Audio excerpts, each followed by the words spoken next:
The OSB Era, Chapter 4, First Part. They're here, Brennan told them in what was almost a groan, but Bly still eyed him distrustfully. You sure this bastard ain't one of Noble's lackeys? I guarantee it. I guarantee it, and my word is Dee's word, said the hoarse voice. Dee, Brennan made a puzzled face. As if he'd suddenly suffered amnesia, he murmured, Dee. Did he say Dee? As in that Dee? Yes, that Dee. Josette reassured him. I just tried to kill Dee. The house shook, and then it was rocked again, and while it wasn't on account of those tremors, Brennan got weak-kneed and slumped to the floor all the same. Turning to face the front door, Josette said, I wonder if that's the price for forgetting your place. Anyway, hang in there. I'll be right back. And then the woman dashed off. Bloodied short spear in hand, Bly followed after her. As they charged into the front hall, there was a crash, and off to the right, an east-facing window shattered, giving a glimpse of a black hand between the boards that had been hammered over it.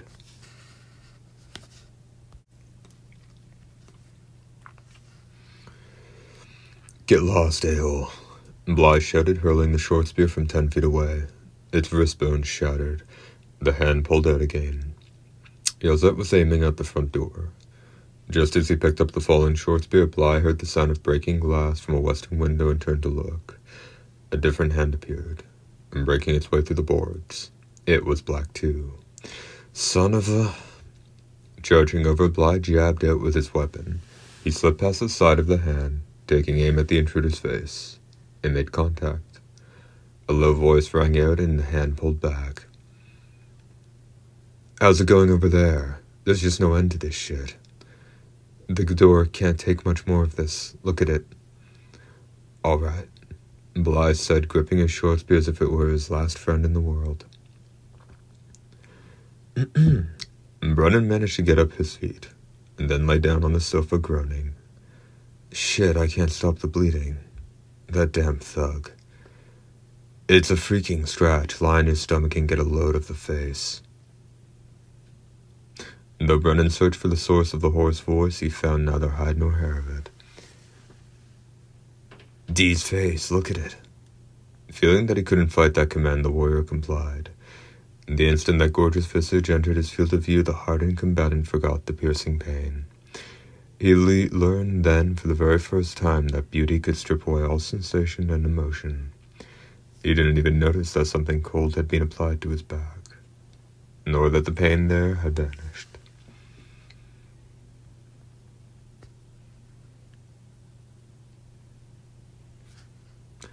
I know you're not a servant of the nobility, the hoarse voice whispered in Brennan's ear, but that poses a new mystery.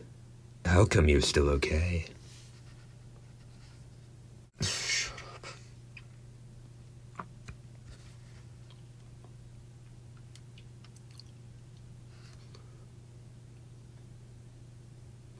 That was the deal we had.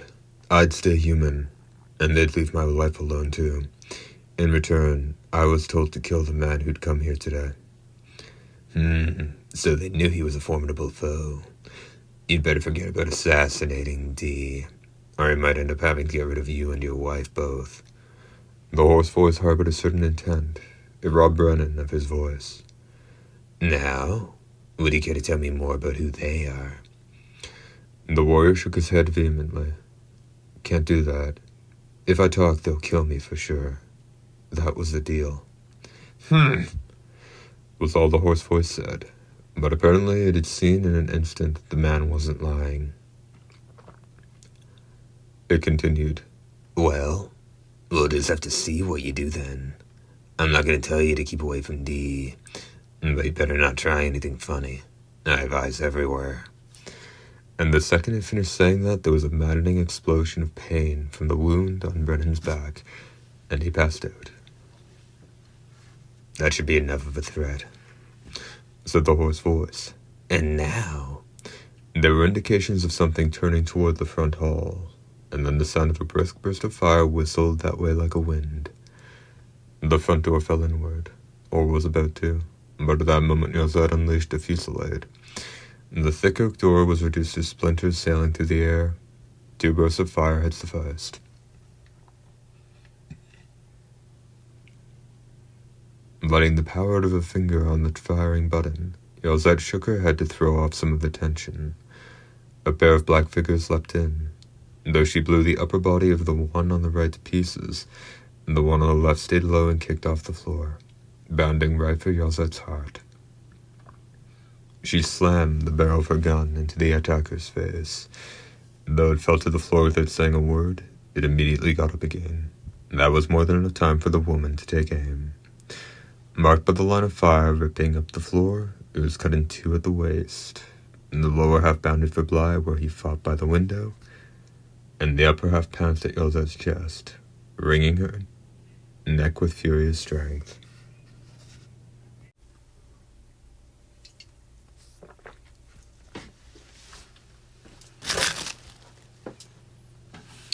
A metallic sound assailed her eardrums, and darkness closed over her field of view. The diagonal thrust of the minigun she'd had down by her waist took the last of her strength. The instant it struck, she fired without regard for anything else. Suddenly the grip on the woman's throat weakened, and something warm splattered her face and upper body. The light returned. Coughing violently all the while, Yelzette looked over at Bly. She thought she must be dreaming. Bly was trying his best to block kicks from the severed lower body. Both his short spears lay on the floor. No doubt they'd been kicked out of his hands. "Get back," Yelzette shouted, and once she'd seen him spring away, she unleashed a burst of fire. "Think you can make a little less mess with that thing," Bly said, turning a blood-spattered face toward her as he slumped back against the wall. "We're about even there," she spat. Having been sprayed with gore from the upper half of their foe, Yelzette was every bit as dirty as Bly. For a while neither of them moved. They realized the enemy had gone. "Did we fight him off? You did pretty good for a woman. You didn't do half bad yourself for a man." The exchange of ribbing between horribly gore-soaked compatriots was an unsettling sight. "I think they'll be back." Yelzette shook her head from side to side. Her golden hair swayed like something from a dream. Oddly enough, that alone had been spared so much as a drop of blood.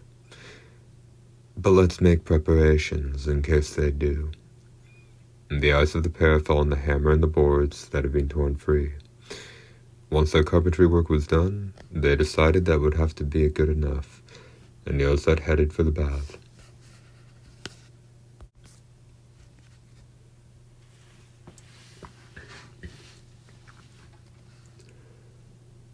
Bly, for his part, went into the kitchen and turned the faucet at the sink.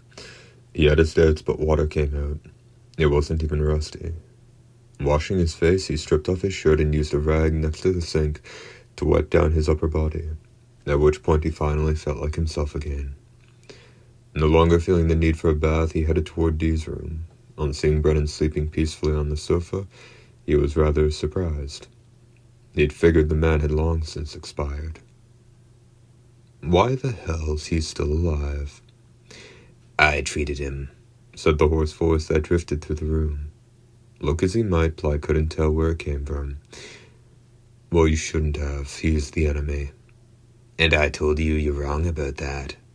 Looks like the attack's over, eh? As soon as it's daybreak, I'm going up to the castle to talk things over." "Talk things over? Hey, where are you anyway?" "Don't worry about me. I'm a messenger of the Lord in heaven." "The hell you say? You're useless. Do something about that stud over there." "That and everything else will have to wait until daybreak. You and the lady better keep watch and make sure nobody else comes to attack us." After Bly left indignantly, Yelzette, who seemed like she might have been listening in, came in with a wry grin. Apparently she'd washed off her armor, and now beads of water clung to it instead of a film of blood and guts. "I'll head out there in a moment," she said flatly before asking, "Will my man be okay? He got treatment pretty soon, so he should pull through. Seems he somehow managed to escape. See if you can get more details out of him yourself later." "I'll do that. I wonder what's become of the others." "Seems he isn't talking about that." Going over to her husband and gazing down at him intently as he took deep, stable breaths, Yozet said, "He's tough in battle, but he breaks pretty easily on other fronts."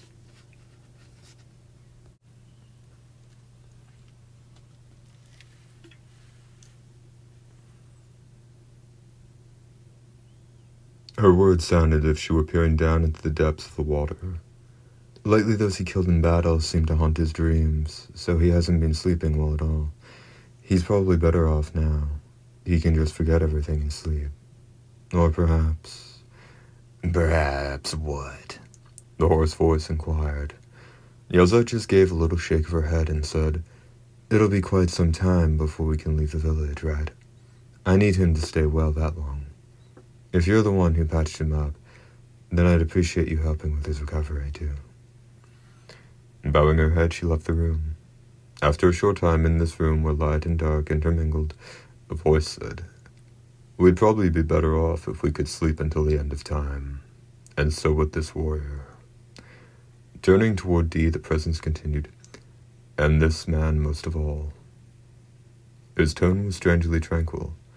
Perhaps that was just the sort of mood he was in. However, the voice soon headed for the doorway. "How'd you get in here?" The question was directed at a tall figure standing there in lavish attire. He stood taller than Dee, 6.5 feet at the very least. His shoulders and chest were scaled in the same daunting proportions. The deep blue fabric of his cape had Gothic patterns embroidered in gold thread, and though he wore no jacket, he had on a double gold-breasted vest with jeweled buttons, diamonds, no doubt. And the long gloves that went all the way up to his elbows were also embroidered in gold. And yet, the mood he cast in all directions felt mysteriously profound due to his inborn grace. His eyes, nose, lips, the contours of his face, all were in a word elegant. Yet for all that he was cheery, by human standards. He gave the impression of being a resolute and generous man, and certainly no villain.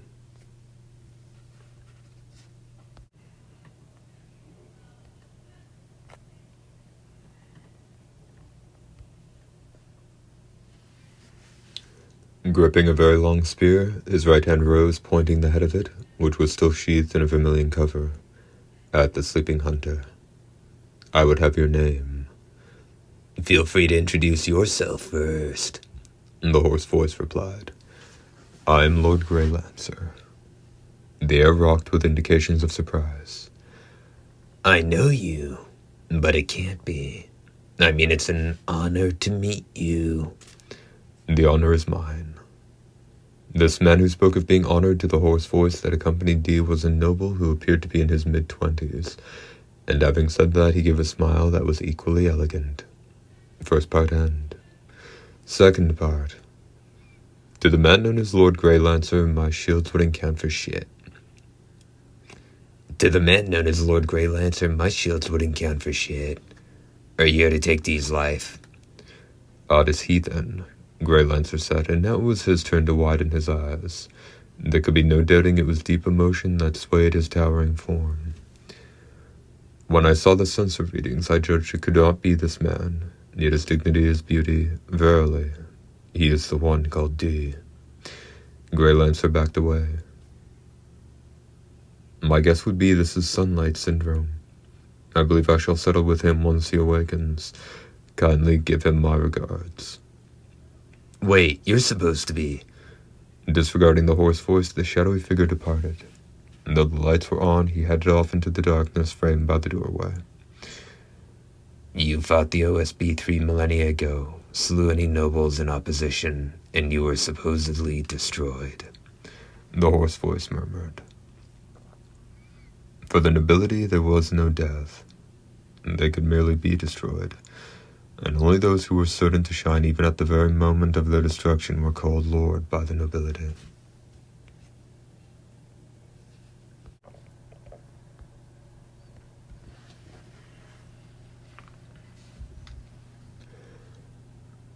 Lord Greylancer.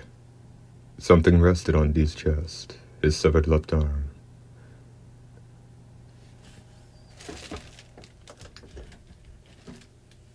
Dee will probably regret for the rest of his days that he wasn't awake to meet him on his first visit. Then the left hand added, Oh, I remember the sound of the rain, as if it were to fall forever in darkness and in light. Is that where a man deserving of the title nobility returns? The next day the rain didn't abate, and the houses looming beneath the leaden sky and the people were all reduced to vague shadows.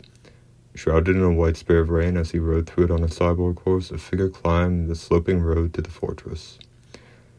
On reaching the summit, the rider remained facing straight ahead, but said, "We're there." It was Bly. Okay, head back. The hoarse voice replied in the epitome of ingratitude, and something somewhere seemed to move away from the horse. Indeed, there was a sound like something wet had struck the road. However, by the look of Bly, he apparently didn't spot anything. Quickly tugging on the reins to wheel his steed around, he made his way back down the road without a backward glance.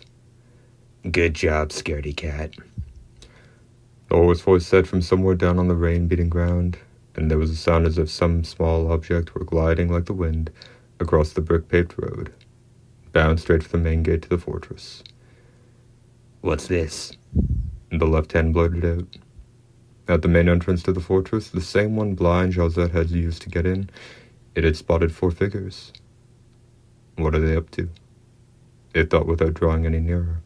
But the quartet sent up splashes as they drew closer. Lord Greylancer has sent us. Please come this way, if you would be so kind as to come out of there.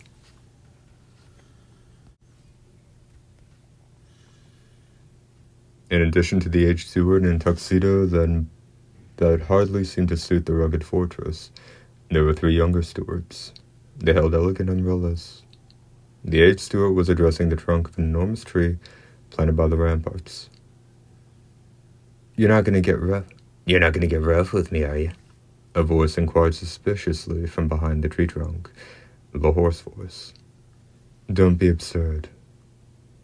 Were we to do any such thing, our master would erase us from existence. Okay, then. I'm going to trust you. Thank you, the steward said, bowing his head respectfully, and the source of the voice appeared sheepishly at his feet.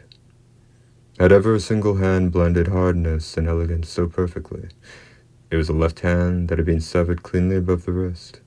There wasn't a trace of scorn or suspicion or surprise, nor was there any hesitation to hold out their umbrellas for it.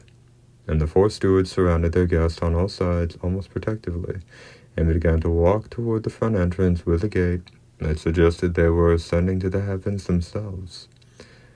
As soon as they set foot inside, they were greeted by rows of women in maid uniforms on either side. There was no way they'd be human. They had to be synthetic people or illusions. Nothing but cuties here, eh? They don't really fit with a castle like this, you know. The one we serve is, in a manner of speaking, coarse. What, Lord Greylancer? The hoarse voice murmured nonchalantly. No, not him. That was a surprise. A man like him was sure to have a domain in a castle of his own. Was he a visitor, then? No. In light of the reason the village had been created, someone of his station wouldn't be staying here.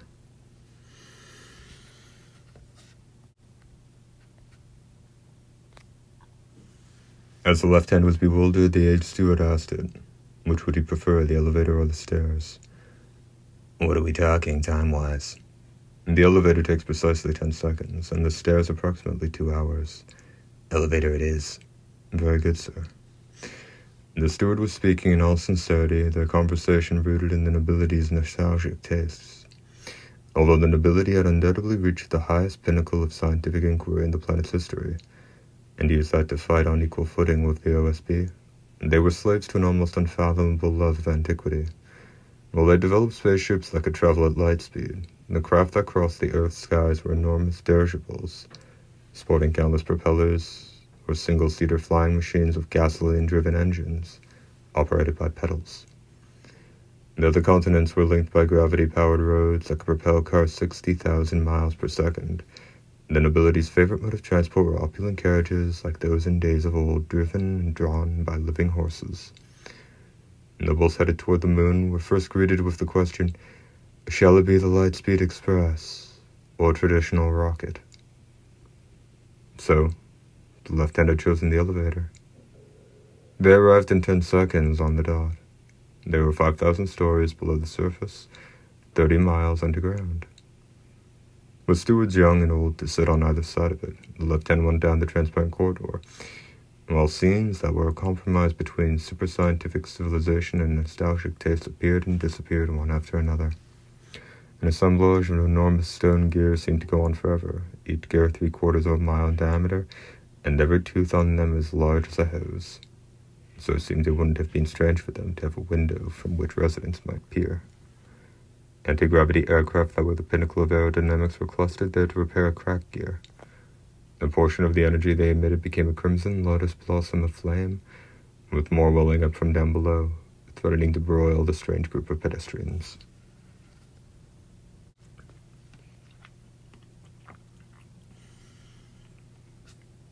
"How far down does it go?" asked the left-hand. "More than 4,000 miles. "Nearly to the outer core, eh? What's the big idea of making a facility in a place like this? Granted, they're cursed to live in a world without light anyway." The aged steward turned right. Straight ahead, a 30-foot-tall iron door covered with rivets came into view. Their surroundings remained the same, but the way the door opened to the sound of creaking hinges was jarring to an almost supernatural degree. Suddenly, the scenery that had surrounded them was gone. A vast chamber greeted the visitors. The left hand crept across the white floor, where bizarre devices loomed either side. No engineer could have guessed their function from their appearance, but every time one of the stewards was about to bump into one of their devices, it would reposition itself or, on occasion, change its shape.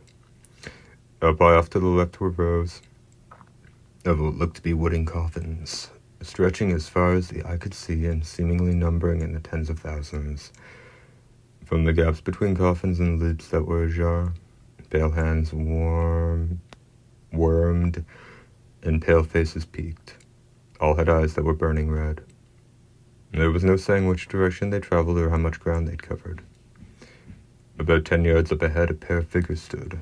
On the right was a lovely woman in a white dress, and on the left was Lord Greylancer, with spear in hand.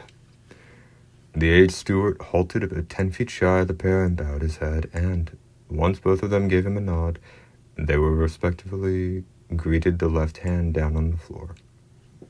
It was most unusual that these dignified nobles had salutations for a hand creeping across the ground. The beautiful woman opened her mouth, saying, "My name is Duchess High Darling."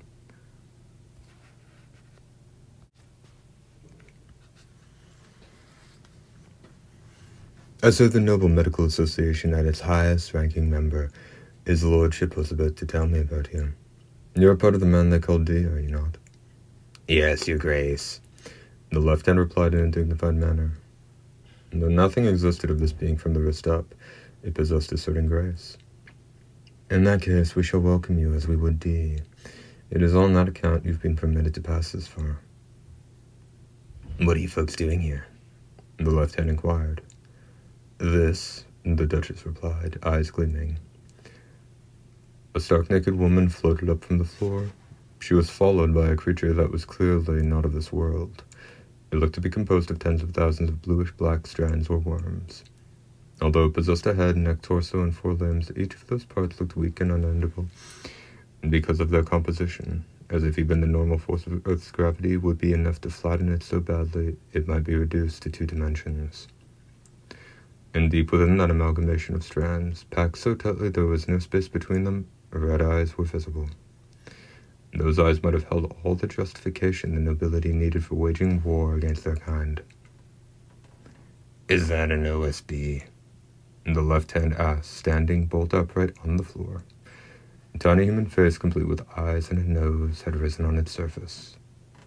It was Lord Greylancer who replied, "Yes, it is." Second part end. Third part. A disturbing air of danger pervaded the house. It was generated by the 3 humans and single Dampier that currently occupied the building.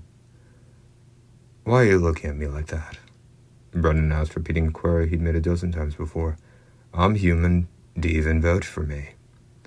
"Are you an idiot or something?" How's someone with a face like that supposed to have a voice like a dying old frog? Whoever it is, it ain't got nothing to do with thee.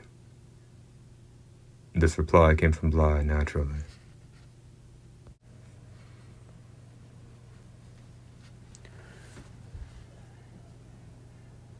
I'm still human. The fact that I can move around in daylight and work with the rest of you is proof of that. That thing Dee cut down was out there walking around too, and all but humming a tune. That thing was a monster. You've got to see that, don't you? Isn't that right, Josette? Yeah, I believe you.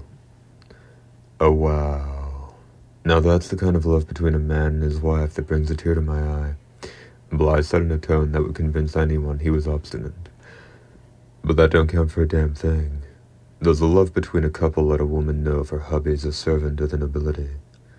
You can say, I believe you, till you're blue in the face. But if he puts the bite on you later, that'll be the end of that.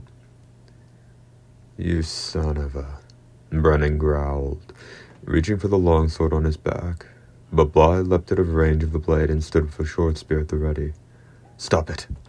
Josette cried, her minigun quivering violently as she tried to decide which of them to point it toward.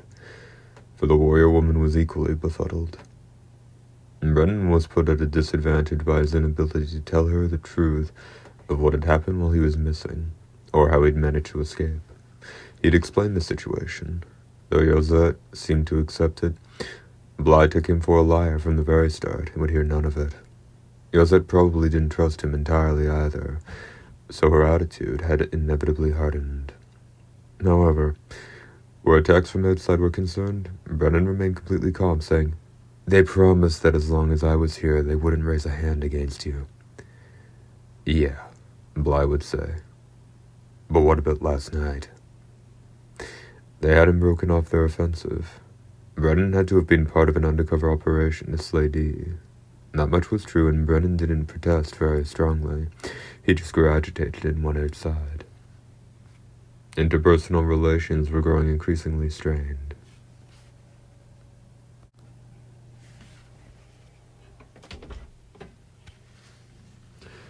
But even given that discord and the fact that rain continued to come down in buckets, once the sun came up, the world was full of light. The minds of all three couldn't help steeping in relief and relaxation, as if they were in a tepid bath. I wonder how the others are, Josette finally said.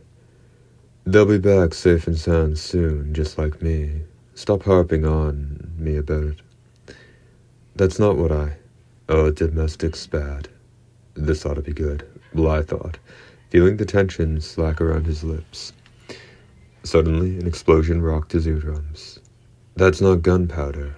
What then? The three of them suddenly wondered. It's outside. They raced over to the western windows and peeked out. There was a row of farmhouses on that side. First, Bly focused on the scene. The last one in the row ain't there, he said. Huh? Husband and wife asked in unison. It's gone. Clean as a whistle, not a damn trace. No fire, no smoke pouring out. It sure wasn't gunpowder they used. Come to think of it, since Dee is asleep, all they'd have to do is blow to smithereens. The bastards have upped the stakes. That was a threat. If they just have to blow us to smithereens, they wouldn't need to threaten us, Brennan countered. In that case, they wouldn't bother with any needless distraction. They'd just come straight here. Something strange about this. Get ready to pull out. What about Dee? Leave him. Brennan didn't say the rest. If we do that, they won't have a problem with us. But I'll carry him, Bly said, looking back at them.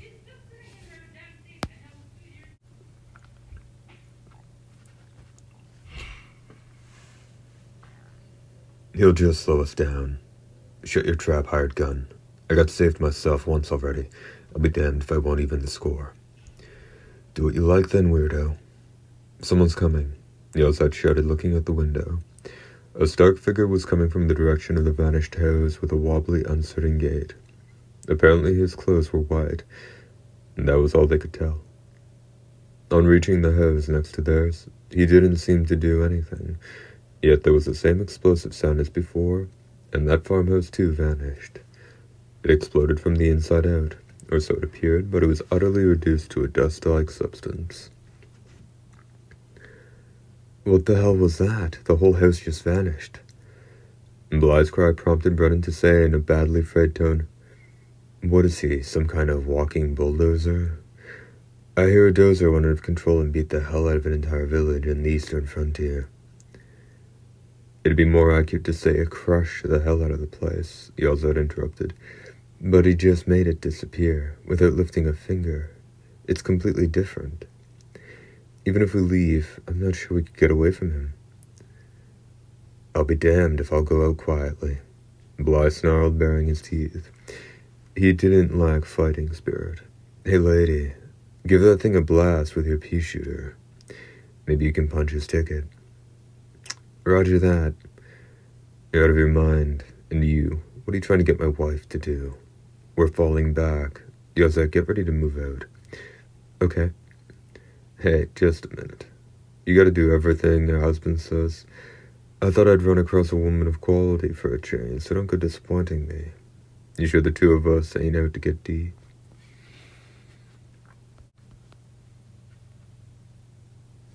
"Shut up, let's go." Dragging the baggage behind him, Brennan headed for the back door. The Cyborg horses were tethered out there. Putting her saddlebags over her shoulder, Yozet looked at Bly and told him, "You'd better pull out too." "That's what I had in mind, but now I've reconsidered. The village is too small to run far. They'll find us right away. On top of that, there's something strange about that character just now. Hurry up and go. Your husband's gonna blow his top." As the woman gave him a mournful look and lowered her head, Bly gave her a light clap on the shoulder and told her, "Staying alive's the most important thing. Your husband's right. Get going already." Pressing her lips closed tight, Yelzat stared back at the rough man. It wasn't the kind of look you give a stranger. Not saying a word, the warrior woman turned and vanished through the doorway. With a weary expression flitting across his face for just a heartbeat, Bly reached for the weapon through the back of his belt, then tightened his grip on the short spear. "But now that I'm on my own, I do feel kind of helpless." "Hey, say something." He was talking to D. There was another bang. The color swiftly drained from the man who got a desperate look on his face and mustered his strength. "We're going to be in real trouble soon, I think. But I'll be damned if I'll stay cowering here, so we get taken out with the whole house. I'll take the fight outside. You stay here, okay?" he said, looking down at D, but then he suddenly thought of something. "That might just be our chance. My head's still good for something after all." Taking a knee on the floor by D, Bly raised his right hand. "Namu Amida Amen Grazie. Wake up, D."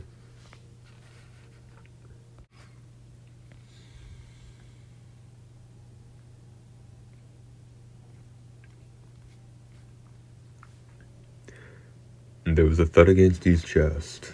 Once more raising the fist he'd hammered against the hunter, and Bly swung it down again. He repeated the brutal CPR nearly a dozen times. D didn't move a muscle. Shit, was that too much to ask? Well, this time it's really goodbye. "Their speed to your left hand gets back, stud." And leaving the hunter with that, Bly headed for the front hall. What the hell? The thing was out in front of the house, standing not 10 feet away. "You're a little early," he said to the opponent who bared his teeth. Someone garbed in white, top and bottom. While not as gorgeous as D, he was still stunningly handsome. The only thing that kept Bly from losing himself in that beauty was the fact he'd been looking at D all this time. "I'm the one you want, okay? Come at me." The man blustered out in the downpour, brimming with fight. But it didn't seem he had a chance in the world of winning. Rain streamed into his eyes, bringing with it his already soaked hair. This couldn't get any worse, Bly thought, and he wanted to cry. It would seem the sacred ancestor saw some possibilities in the OSB. Duchess Helderling put her hand on the OSB's left arm and wrenched it off with the monster strength of the nobility. Blood the same hue as its skin spurted wildly, soaking the floor.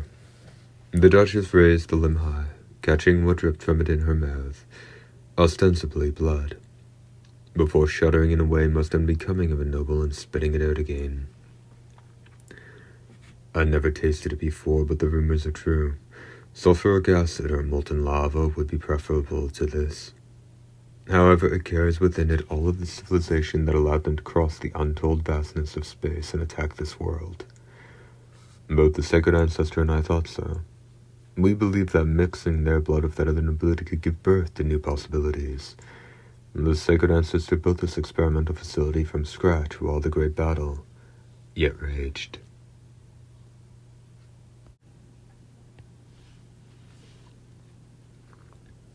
No small number of test subjects were produced.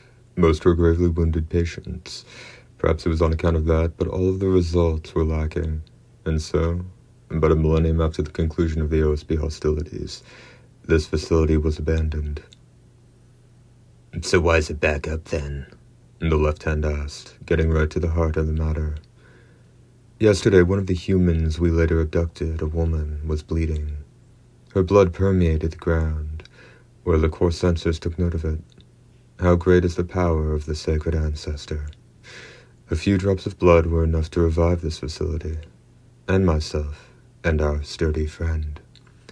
The Duchess shot a quick look back at Grey Lancer, an ironic grin rising on her lips that he wouldn't see from that angle.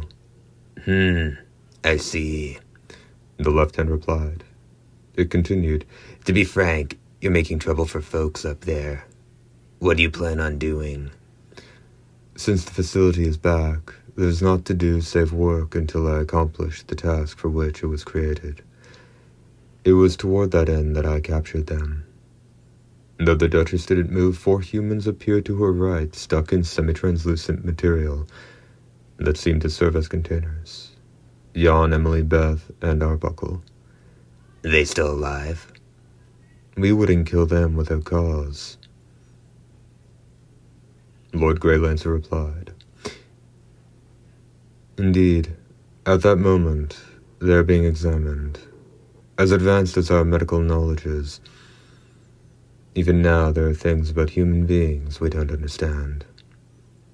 The Duchess made an easy wave of her right hand. The 4 captives vanished from sight. Don't intend on letting him go, do you? The left hand inquired. They're vital experimental subjects. However, I might consider exchanging them for D. Oh, you want to use him in your experiments too? The left hand exclaimed in surprise. That was followed by a chuckle. You think we'd go for that deal? It was Grey Lancer who answered, saying, I'll see that you do. We desire D most urgently, so that we might fulfill the aims of this facility. At the start, you tried using Brennan to nail D. Change your plans? This time it was the Duchess who replied, I still intend to kill him. It was only Lord Greylancer's proposal that stayed my hand. Why experiment on D? The left hand asked, its word directed at the tall man. A strange tension and cry short of actual words rained down from the air. Changing its position, the left hand turned its palm in that direction. A tiny face arose on its surface. Those who stood in midair, staring in the hand's direction, had to have numbered at least 10,000 strong. All of them were misshapen. Chapter 4, End.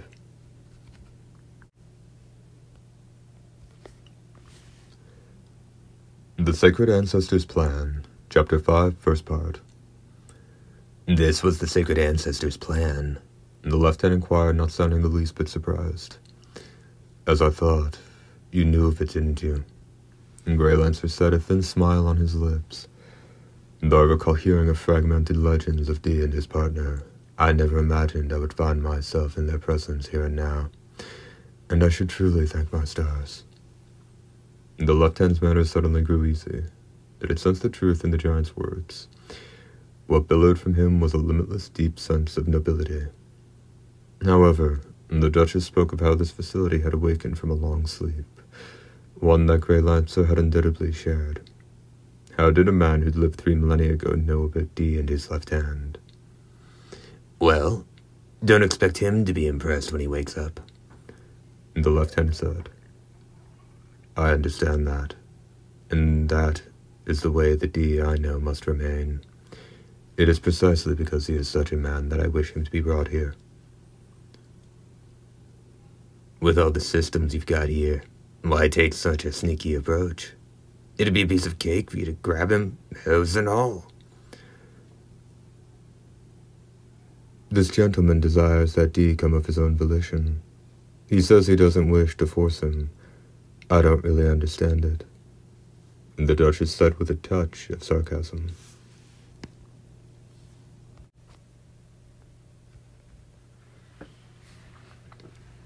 Is that a fact? The left-hand replied in a powerful tone. In that case, you'd best give up and set the lot of us free. Meaning, let us out of the village. And would that be the end of it? The Duchess inquired. Huh? We took hostile actions toward D. If we set you free and asked him to forget it ever happened, do you think him the sort to forgive and forget? Nope. He wouldn't leave here until he'd smashed all your systems and put an end to every last one of you. Then we, too, must take steps to respond. It is for that very reason that Lord Grey Lancer was summoned. Summoned? Oh, the hoarse voice said, but whether that was from admiration or understanding was unclear. And there you have it, the giant said with a nod. There was a strange gleam in his eye. It wasn't merely the will to fight, now that it was clear he'd been called here to do battle with D. There was a sense like a boulder that could tip over at the next gust of wind, a feeling of desolation. The left hand sounded exhausted as it said, You know, coming here might be for the best for him, too. But there's nothing I can do at this point. He'll put all of you to death.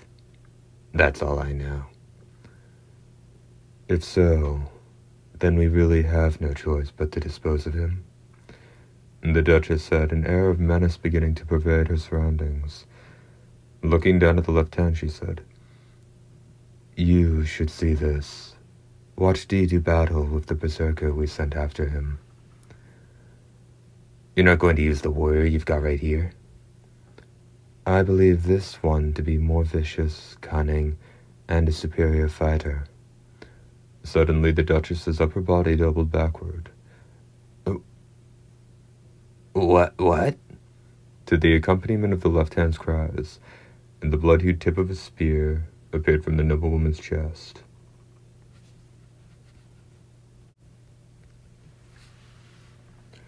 Fresh blood sprayed across the floor. Apparently not even the left hand had imagined the Duchess would be hefted 10 feet into the air. Oh dear, the left hand exclaimed. But even though it backed away, both the back of it and its fingers were mercilessly drenched by blood splashing off the floor. Do you understand why it's come to this, Duchess Hildilling? Grey Lancer said, now with a completely different eldritch aura bedecking him like invisible flames. You'll regret this, Grey Lancer. It's Lord Grey Lancer. I care not whether you call me Grey or Lancer, but forgetting the Lord is unpardonable. Furthermore, there's your offense of having dispatched a warrior without consulting me. You'll regret this, Lord Grey Lancer. And you have no time to waste on regrets. How does it feel to be destroyed the day after rising again? Stop this. Let me down. You were going to go on to say how you believe your warrior surpassed me, Duchess. That assumes me to be the loser. Tell me now whether or not your assessment was correct. I was mistaken. Please forgive me. Fine. An instant later, the Duchess's body sailed through the air like a small ball, slamming into the corridor wall and bouncing off it again. She'd flown over 50 yards. The sound of her impact had been distantly mixed with that of breaking bones. Showing not the slightest concern, as if he'd just disposed of a piece of trash, Grey Lancer raised his right hand into the air. A number of the village's farmhouses appeared in midair. It was an aerial view of the area surrounding the house Dee and the others had holed up in.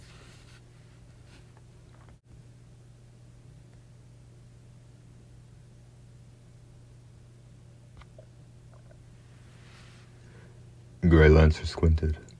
A figure dressed in casual white garments, top and bottom, stood in front of a farmhouse 2 down from the one Dee was in, and in the twinkling of an eye the house before him vanished without a sound.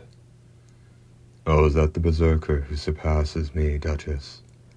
"Yes," came the reply from just behind him, and it wasn't tinged with the slightest bit of pain.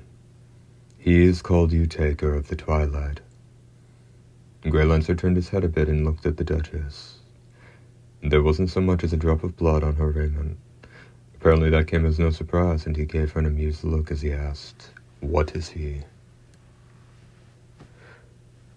When he charged the guy, Bly knew he was probably as good as dead. But a faint hope of taking the other guy with him skimmed through his brain. So when he stabbed the foe deep in the heart without meeting any resistance, the man couldn't believe it. The world was filled with stark light, and the roar spread like ripples across water. It was lightning. The enemy didn't even look at the spear, nor was he looking at Bly. What he stared at was up ahead and off to the right, the very farmhouse Bly had come from. Huh. Even knowing the danger it exposed to him, Bly turned and looked. It was perfectly clear that the foe before him considered him less than an insect. A tall figure was standing in front of the door. Lightning flashed again, starkly illuminating every detail of handsome features colored by darkness. And the enemy's mouth moved slowly like it was a lump of iron. "What are you?" he asked robotically. "He is a hellspawn, the result of experiments a millennium after your destruction. His skill in combat is among the top 5 of the nobility, 1,000 times more violent than any noble and always thirsty for blood. Not only that, but he is a demon hell-bent on destroying all of creation."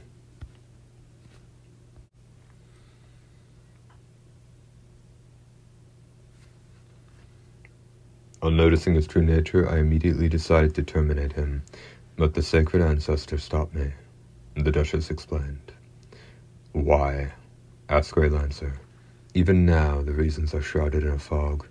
When U-Taker ran amok, the sacred ancestor personally captured him, draining all the blood from his body and imprisoning him in a high-gravity cell. Oh, he's quite a threat then, if he's among the top 5 nobility, and then I see how he might surpass me." There was silence from the Duchess. "Well then, I'm off to dispose of him. Lord Grey Lancer, your role here is to fight Dee. But at this rate, the house will be destroyed and Dee with it. Perhaps that's merely fate, but there's a voice inside me telling me not to accept it, and I cannot ignore its call. Making you pay for disregarding my wishes shall have to wait until later." The gigantic figure began to walk away. Just then, the tiny world hanging in midair was bleach white. 3 cries were heard. "Dee?" Out in the torrential downpour, Dee slowly opened the gate and stepped into the street. As he was doing so, Bly and the man in white, U-Taker, saw thousands of Dees. His image was reflected in every flying drop of rain. In the light-deprived world of Grey, they glistened like jewels. U-Taker's brain couldn't be said to be functioning normally. When he'd imprisoned the berserker in the high-gravity cell, the sacred ancestor had robbed him of his memory, and this was one of those side effects. Nevertheless, his evil nature and intent were alive and well. The first 2 houses had been destroyed to intimidate his prey.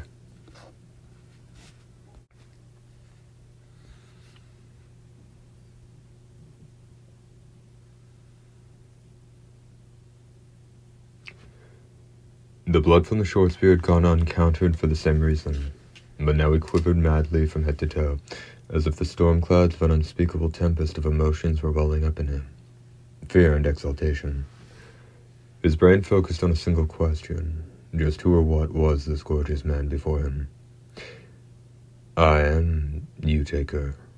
I wish to know your name, he said robotically. D. Utaker said nothing, but a tiny ripple of memories rolled across his face. His narrow eyes began to fill with an intense light, and that is a name I've heard only once before.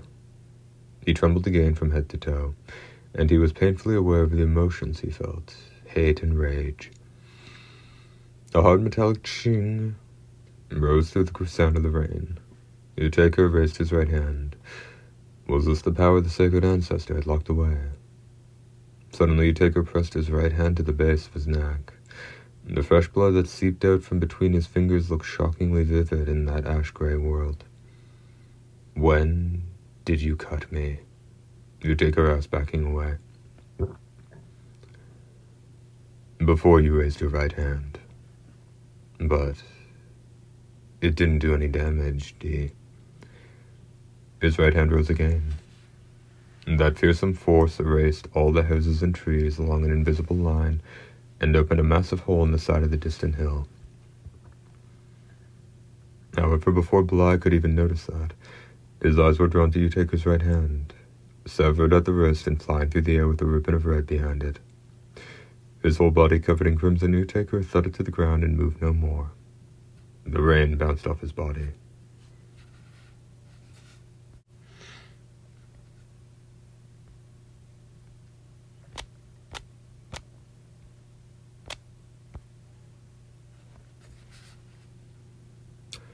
Using his right hand to return his blade to its scabbard, D gazed quietly at Bly. The recipient of that gaze started to quake. That monster, when did you cut him down? When and how? Just who, or what, are you? Bly asked, almost feeling as if somebody else were making him speak. D's eyes shifted to the stump where he'd lost his left hand. If you're wondering about that thing, it went up to the castle. Yeah, it said it wanted to talk to the folks inside. The focus of D's gaze changed once again. Just wait a minute there. I know you're real tough and all, but if you go up there, ain't no way in hell you're coming back. At least wait and see if that hand of yours comes back before you decide to do anything. While the man was saying that, D turned his back to him. Hey, I told you to hold on, and I meant it, come on. Bly's cries to stop bounced off the black back of the dwindling figure and vanished. Sheesh, be that way, then. Don't blame me for what happens. The man stomped his feet and vented his bewilderment to the wind. One then turned to look at Utaker's corpse. If his eyes had opened any wider, they might have fallen out of his head. He's gone. First part end. Second part. This is an alarming turn of events, the Duchess said, looking up at the mirror image of D walking toward them and knitting her brow. But what a man he is, to dispose of Utaker so easily. I want him. By all means, I want him as a test subject, so we might accomplish our aims. He's not to be killed, Lord Greylancer. I should have expected no less from him. He's red-headed right up here.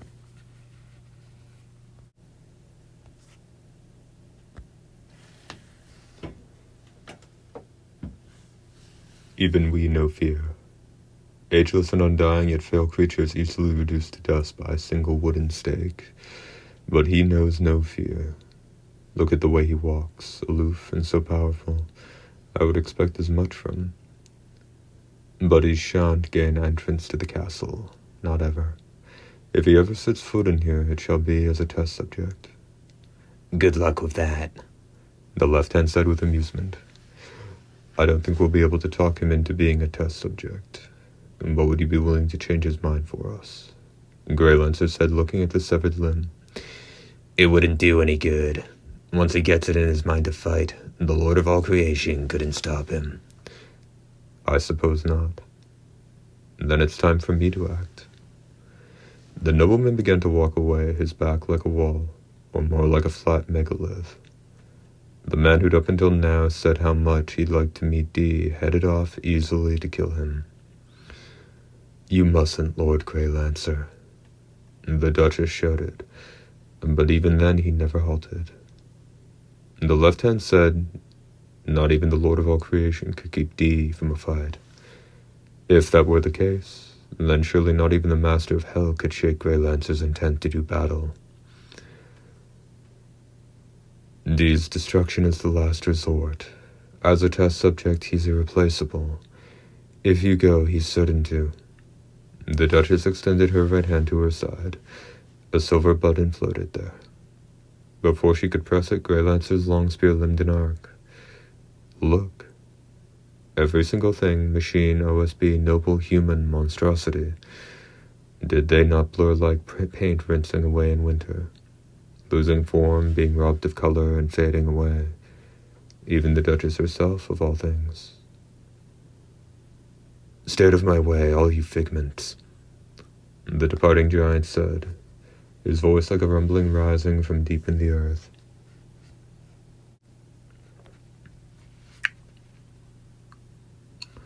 I was born to fight. So long as there are conflicts and battlefields, those times are mine alone, and those places exist solely for me. There was nothing on the floor save the left hand, and even its form seemed vaguely fuzzy. Figments, eh? That's a good one. Well, the nobility really should be sleeping at this hour. So, Lord Grey Lancer, do you mean to tell me that you two are... Dee halted before the path up the incline and looked up at the top of the fortifications. A grey cape was dancing in the wind. Crimson long spears screamed defiance at the leaden sky. And then the man leapt down. He landed in front of Dee, some 10 yards away. As soon as his feet touched the ground, the earth shuddered, as if groaning from absorbing the impact of the gigantic figure. It was unclear where they'd been all along. Countless birds took to the air. A cry of surprise went up behind the hunter. Blythe come with him. I am Lord Grey Lancer, the giant said by way of introduction once the echoes had died. I've heard of you. I'm Dee, Grey Lancer said, smiling. I've heard of you as well. Rare is the man whose name reaches even the ears of the dead. Is this one of the sacred ancestors' testing grounds? that is correct. Well then, I'm going up there. You can step aside or not as you like. The hunter started forward again. Grey Lancer actually seemed to be kindly watching over him. 9 yards. Shadows flitted across ground and sky. The birds. Perhaps the eerie auras the two of them gave off had driven the creatures mad.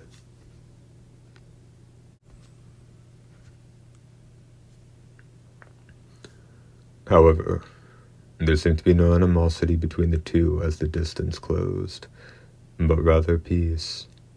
5 yards. Dee's right hand went for the longsword on his back. Grey Lancer raised the tip of his spear. No one saw the instant that would separate life from death. Blue sparks shot out, and Dee's slash from the high position was parried by the long spear Grey Lancer held in front of his face. Dee stepped forward. Naturally, his blade pressed down. See how the giant was slowly being driven to his knees? This is, Grey Lancer groaned, such strength. You frighten me. to the very bottom of my heart, Dee. Do you know why it is that I know fear now? There was no reply. Nearly 10 millennia ago, I met the sacred ancestor. And, for reasons I no longer remember, we fought and I was defeated. I believe. I say I believe because, except for the feeling of defeat, all the rest is lost in the depths of forgetfulness. I feared him from the very bottom of my heart, and that was the first time I had ever known there was such a thing.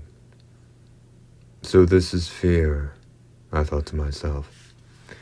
The greater noble's eyes began to glow red. Because of that, I have spent the rest of my life mastering that feeling, but I have yet to do so. At least I can show you some small progress, like so. And if the earth itself were thrusting Grey Lancer back up, he pushed up with his long spear.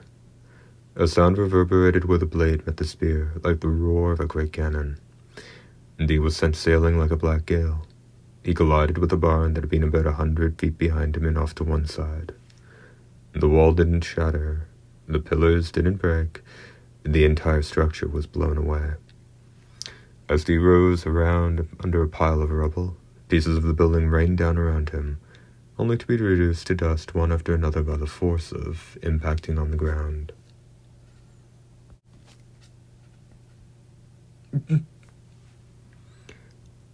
Greylance's spear could even turn a foe it hurled away into a weapon of destruction, and the full destructive power of the spear itself had yet to be unveiled.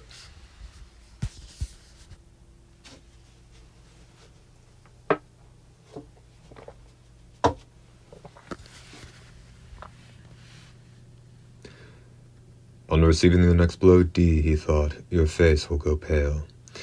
The outlines of your body will become oddly unreliable, as if you were presently about to be reduced to dust.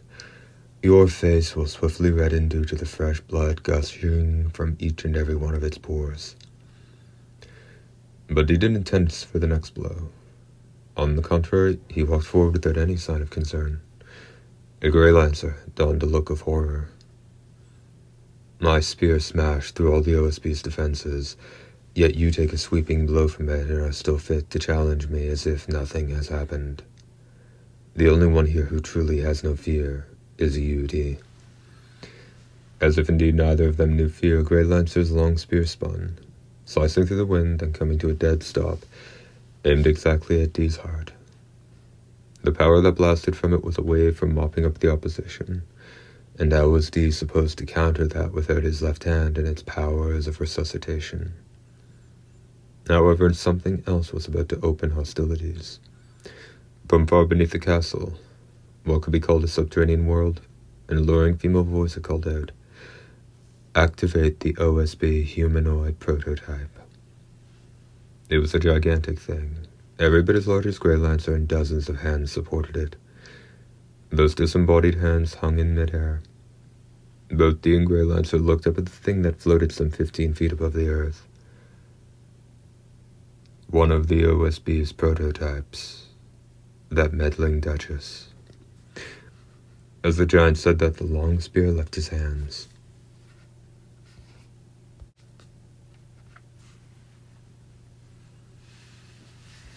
A mere 15 feet. The massive form was charred, as Utaker had been, and it was impaled before it could do anything. Every one of the hands pulled away from it. Was it shock or despair that drew such drastic action from them? For as the giant fell and sent up a great splash of water, the hands simultaneously disappeared. Grey Lancer went over to the massive form, grabbed his spear by the shaft, and pulled it back out. And bluish-black blood went flying, staining the ground. My role here isn't finished yet, is it? If you can't rise from that, I shall have to take your head and offer it to D as a sign of contrition. And the greater nobleman said to the enormous figure splayed on the ground, striking his own neck with the flat of his hand. As if in response to that, the massive form sat up. Slit-like eyes gave off a greenish tinge along the sides of a head shaped like an elliptical helmet. D, this thing's job was to replace me in capturing you, Grey Lancer said to the hunter. Ordinarily, I could just dispose of it, but at present I'm tentatively under the command of a certain woman. I can't do anything too rash, and to be honest, I'd like to see exactly how powerful this thing is, and how it would do battle with a man called D. I wonder which I should do first. Do as you like, D replied, his voice driving away the clamor of the rain. Grey Lancer looked up at the heavens and shook his head. Oh, you're enough to make even a man like me funny in the head. Your voice alone is enough to numb my soul. D, first you and I will. Make it later, D said, changing direction. And the way he faced the OSB prototype had advanced even farther than Grey Lancer and was still closing. The stark light split the world of grey, and the somewhat insect-like head of the OSB was split down to the jaw, spilling something bluish-black. No time for idle words, eh? And Grey Lancer clucked. Though the thing that had been brimming with animosity, splitting its head without so much as a word of warning while it advanced, empty-headed, handed, struck this nobleman as something of an outrage. The prototype tumbled forward, landing face first with a gray spray of mud. Raising his stump of a left arm to block the splash, Dee stabbed his blade at the base of the prototype's neck.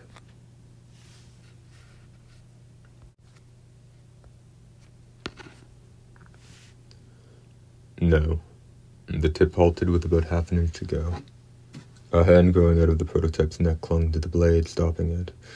There was no way I could catch one of these deadly blows and hope to come away unscathed. All the hand's fingers were sliced off, as were those of the second hand that appeared, and the third. A fourth appeared. It was a black hand. The palm of it blocked the tip of the sword. There were sparks, and a strident sound rang out. The hand was covered in steel right down to its fingertips. Judging from how freely it moved, it may have been some sort of liquid metal. Oh, Grey Lancer groaned. A few more hands grew from the prototype's chest and began rubbing where the cut had been, while the prototype got back to its feet with rain rebounding starkly from it. No trace of the wound remained. The OSB were physically weak creatures, but who knew their bodies could be used that way? The Duchess has outdone herself, changing its tentacles into human hands. Thus far she succeeded. But what of the rest of the combination, I wonder? Oh. And that cry of surprise came because Dee had kicked off the ground. A new hand spouted from the waist of the prototype. The weapon it gripped seemed to be some sort of thermal ray gun. However, it unleashed no shower of blistering heat. The pendant on Dee's chest was giving off a blue light. Once more the hunter leapt, and a stark blade flashed out. The prototype's body was slashed from the left shoulder down to the chest, and it made a massive leap back, hurling a triangular weapon with one of its hands as it did so. The weapon became a triangular fighter plane, zipping straight at the leaping Dee's face, but he narrowly dodged it. It then turned behind him and went on the attack once more. It traveled at Mach 3, several times the speed of sound, and Dee's body was unable to respond in time. However, his sword could do the trick. As the object flew toward the back of his head, Dee reached back over his shoulder without even turning and deflected it with his blade. The triangular fighter struck the side of the hill, sinking 30 feet into it. Grey Lancer cried out in astonishment.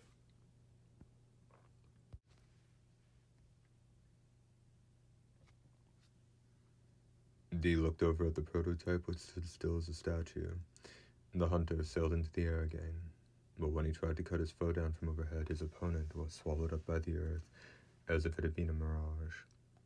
It was unclear whether or not the hunter had glimpsed the pair of hands that had seized the prototype's ankles at that moment.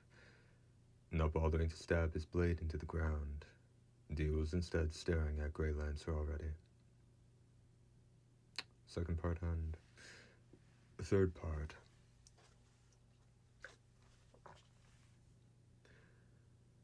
You're an astonishing man, the giant groaned as if unable to bear the weight of his admiration. There could be little doubt this nobleman hadn't had cause to speak like that in his life. That was a biological weapon made by combining an OSB with a human. I'm not sure even I could have fought it off so easily. For you, it was so simple. I'm sure the color is drained from the Duchess now, that she realizes what an incredible man she's meddling with. You're next, Dee said. He wasn't even breathing hard. But of course. But it's been so long since I had an opponent worth fighting. I shall truly enjoy this. His long spear swept toward Dee, wind and rain swirling in its wake. And at that instant, his body was swallowed up by the ground. Sheathing his blade without a word, Dee started walking toward the castle. Grey Lancer's stranger disappearance seemed to have made no impression on him. From behind him came a cry of, "Please wait." Looking at the figure, Bly bugged his eyes and said, "Arbuckle." The somewhat aged physician, procurer of women, walked toward Dee, looking like a drowned rat. He seemed to have appeared from thin air. The truth was, he had. "Wait, please. If you go up to the castle now, everyone they caught will be slaughtered."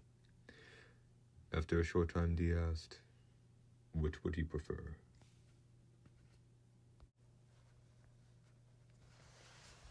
"What?" To become one of them or to die? Arbuckle fell silent. He probably hadn't anticipated such a question. The nobles in the castle hoped to collect subjects for their experiments. What did they do to you? What do you mean, what did they do? I'm human. The proof of it is that I'm out in the daytime, Arbuckle said, spreading his hands. So was the guy who was just here, said Dee. He was referring to Grey Lancer. Arbuckle had nothing to say to that. The ones who were abducted have no special meaning to the nobility, so they'd have no cause to hesitate. As soon as they captured them, they'd use them in their experiments. Such cruel reasoning. Both Arbuckle and Bly were at a loss for words. Did you escape? Dee asked Arbuckle. No, they told me to try and persuade you. They haven't finished their preparations for capturing you. At any rate, everyone's lives depend on you. Before he'd even heard the last of the man's words, Dee had already started walking the path up the slope. Don't let your guard down around him. Sometimes people are pawns of the nobility without even knowing it. Bly seemed to react to the hunter's words. However, he made no move toward attacking Arbuckle, but rather stood out in front of Dee with his arms spread wide. Don't go. If what he says is true, you'd be murdering those people. Never halting, Dee replied, My job is hunting the nobility. Your job? You're a pro-hunter, right? You get money and a request to cut down some noble, right? So who asked you to do this? Dee stopped in his tracks.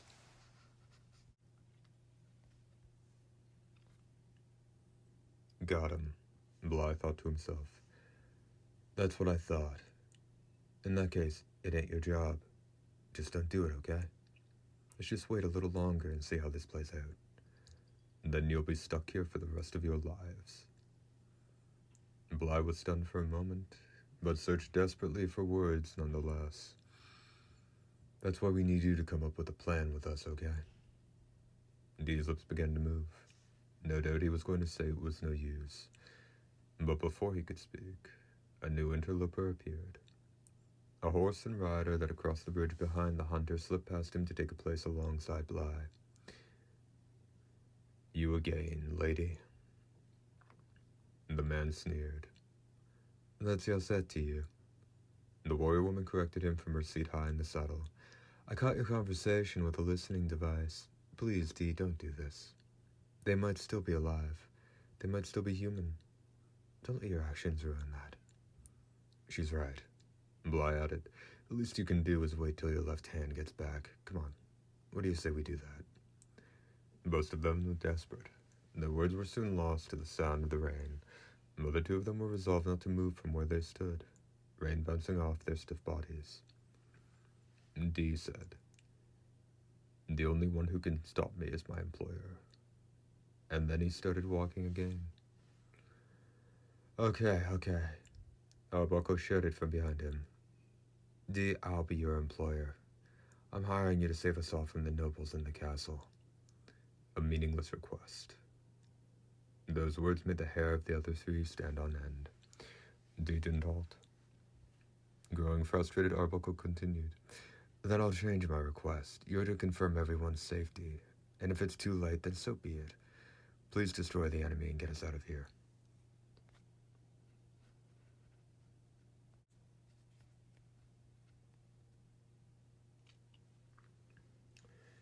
When Dee turned around, the feeling of relief almost bowled the three of them over. Request accepted. And saying that, Dee thrust his blade into the ground and started walking back in the direction from which he'd come. His sword plowed a trough in the mud, and though the rain should have quickly filled it again, it didn't disappear. Walk the line, Dee said. All of them understood that this was to prevent them from being dragged underground by the unholy hands. Arbuckle, Bly, and the manager Yosette started following the line Dee had drawn, keeping that order. Even when Dee crossed the stone bridge, his blade had no trouble carving a shallow line in its surface. The group reached the same farmhouse where they had started. It's okay, said Dee. By that he probably meant that the shield his left hand had erected was still in effect. Oh, that's right. Bly said, smacking his hands together and turning to Yosette, who'd led her cyborg horse indoors. What happened to your hubby? I left him behind. Left him? I heard you folks talking and said I was going to go help stop Dee, but all he did was snort at that. Well, imagine that. His woman's more chivalrous than him. Hard to believe, ain't it? Then believe what you like, Yosette told him. My husband and I will be working separately until this whole business is settled. She stated flatly. You sure about that now? Partway through this, don't go saying you miss your husband after all, and that you're still his wife, and they go running out on us. As Bly stepped forward with a wrathful expression, Arbuckle stepped in between him and Yosette, put his hands up in a calming gesture, and said, Does this seem like the time to be picking a fight? We're all fortunate survivors and valued compatriots. We need to work together.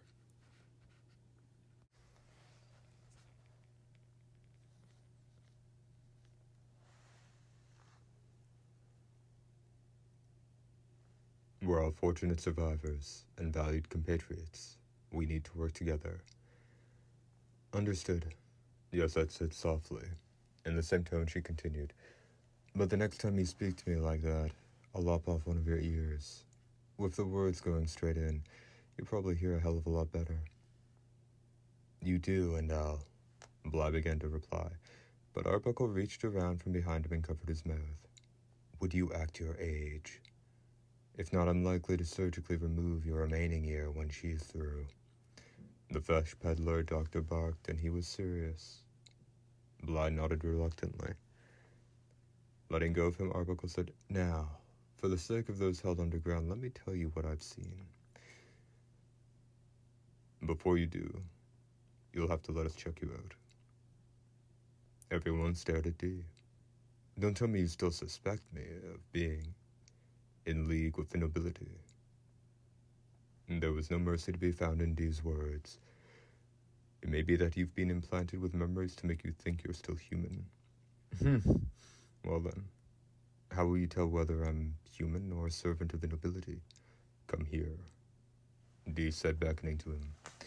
When Arbuckle came over, the hunter raised his right hand about as high as his shoulder. As a natural reaction, Arbuckle's eyes followed it. Once he was focused on it, Dee accomplished his aim. All Yosette and Bly saw was bright blood squirting from Arbuckle's neck, and all they heard was the ching of a sword hilt against its scabbard, and Dee had drawn and struck in a single motion.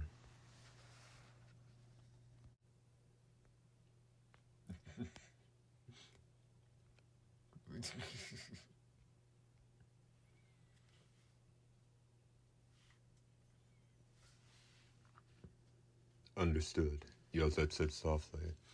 In the same tone she continued, But the next time you speak to me like that, I'll lop off one of your ears. With the words going straight in, you'll probably hear a hell of a lot better. You do, and I'll... Bly began to reply, but Arbuckle reached around from behind him and covered his mouth. Would you act your age? If not, I'm likely to surgically remove your remaining ear when she's through. The flesh peddler doctor barked, and he was serious. Bly nodded reluctantly. Letting go of him, Arbuckle said, Now for the sake of those held underground, let me tell you what I've seen. Before you do, you'll have to let us check you out. Everyone stared at Dee. Don't tell me you still suspect me of being in league with the nobility. There was no mercy to be found in Dee's words. It may be that you've been implanted with memories to make you think you're still human. Well then, how will you tell whether I'm human or a servant of the nobility? Come here, Dee said, beckoning to him. When Arbuckle came over, the hunter raised his right hand about as high as his shoulder. As a natural reaction, Arbuckle's eyes followed it. Once he was focused on it, Dee accomplished its aim. All Yosette and Bly saw was bright blood squirting from Arbuckle's neck, and all they heard was the ching of a sword hilt against its scabbard. Dee had drawn and struck in a single motion.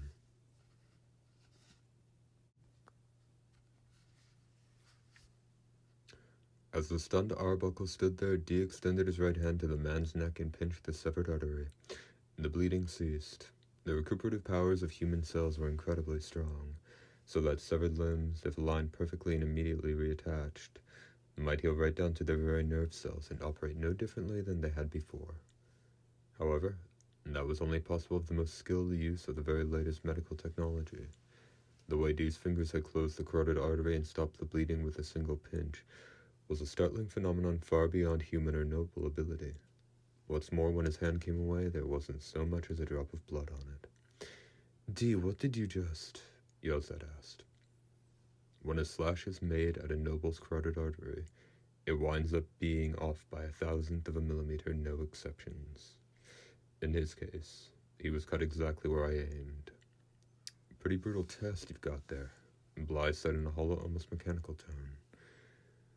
"Let's hear what you have to say," Dee told the doctor, making a wave of his right hand.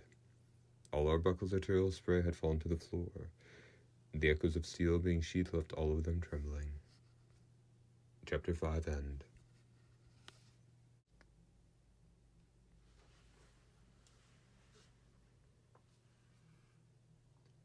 The time finally came when the others knew for sure that, even shut behind the clouds, day had still existed.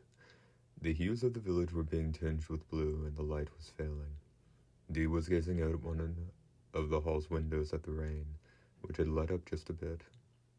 Naturally, not only his eyes but his ears and his very skin had undoubtedly been honed to deal with the threat of the nobility. But as he gave off his ghastly air, or rather the jewel-like radiance of his uniquely heaven-sent beauty, those who just returned from another room melted away in rapture.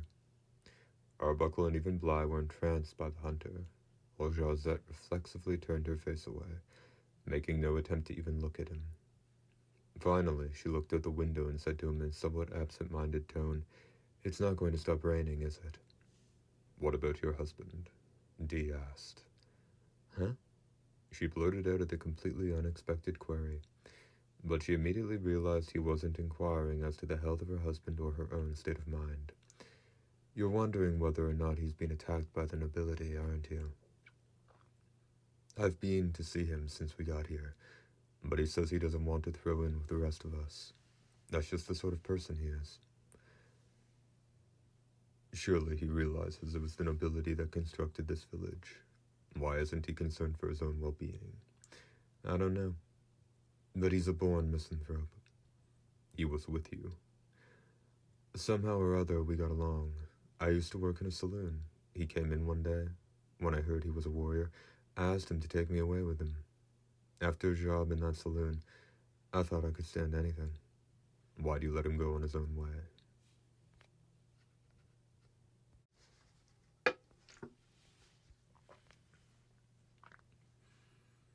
"Because we weren't going to be together forever," Yelzet replied, heaving a sigh. "He spared no effort to teach me every last thing about being a warrior, from the ground up, but he only did it to make his own life easier. Before I'd even mastered the use of my weapons, he had me fighting the enemy in his place. Once I somehow managed to knock them flat. He'd come out and finish them off." "I'm surprised he let you go."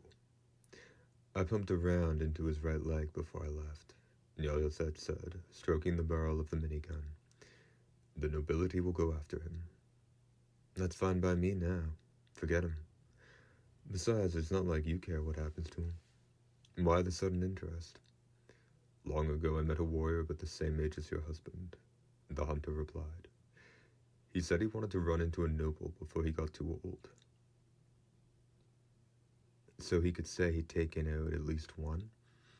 "He said he wanted to become a noble." Yelzet shut her eyes and somehow kept herself from collapsing.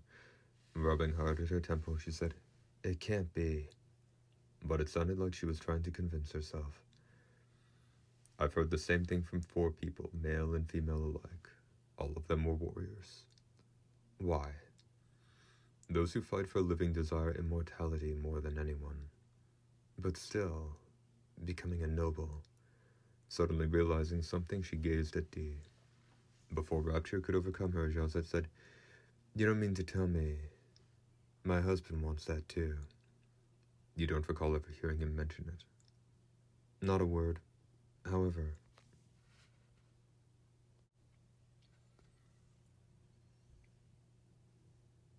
You've thought about it, haven't you? Josette was assailed by a feeling like heaven and earth had just turned topsy-turvy. Before she could even deny it, it forced her to say, "Yes, I have. I've thought so time and time again. Every time I've had to fight and fight until I was covered in blood. I wish I were a noble," I'd think to myself. Josette wished she could deny what she just said, and desperately endeavored to change the subject, asking, "If you think that's what he's up to, why leave him to his own devices?" Dee just kept staring at the window. It seemed as though he hadn't moved a single muscle since Josette had come over. "Even if he becomes a noble, you wouldn't be scared of him, would you? After all, he's only human, right?" Dee's reply was, "Someone's coming." "Huh?" Shooting over to the window so quickly she seemed likely to burst right through it, Josette peered out through the blue air. A beautiful woman in a white dress was walking toward them from the river. "She's carrying something, I think. It's your left hand? I believe you're familiar with this, are you not?" The woman said, holding the thing high, with her right hand in a spot not far distant, less than 30 feet from the farmhouse. "I'm Duchess Helderling, and I oversee this facility. We have this part of your body in our possession. If you'd like it safely reattached, Dee, you should come to us peacefully." The part about being reattached would have undoubtedly caused the left hand to laugh. Dee went outside. Josette slammed the chair beside her against the wall. First Bly appeared, then Arbuckle. Josette gave a toss of her chin, and the two of them pressed their faces to the window panes. They wore looks of desperation.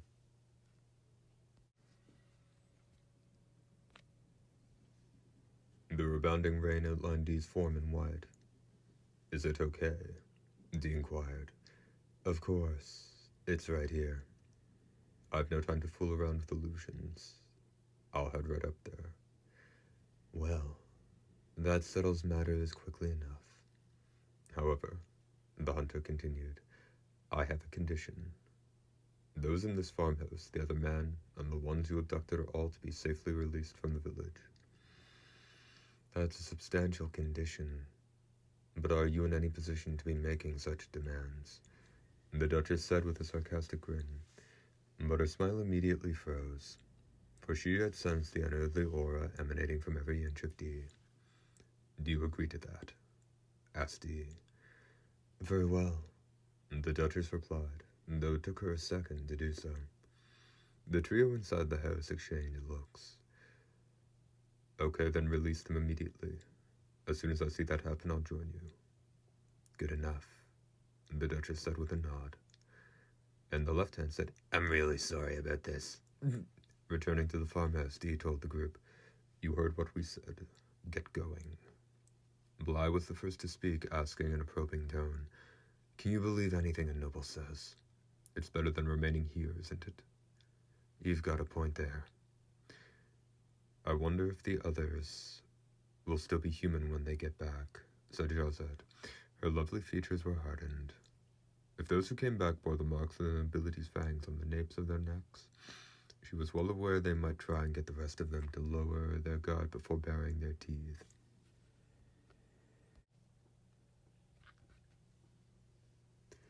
And while Dee might have a way to see through their game, Josette and the others wouldn't.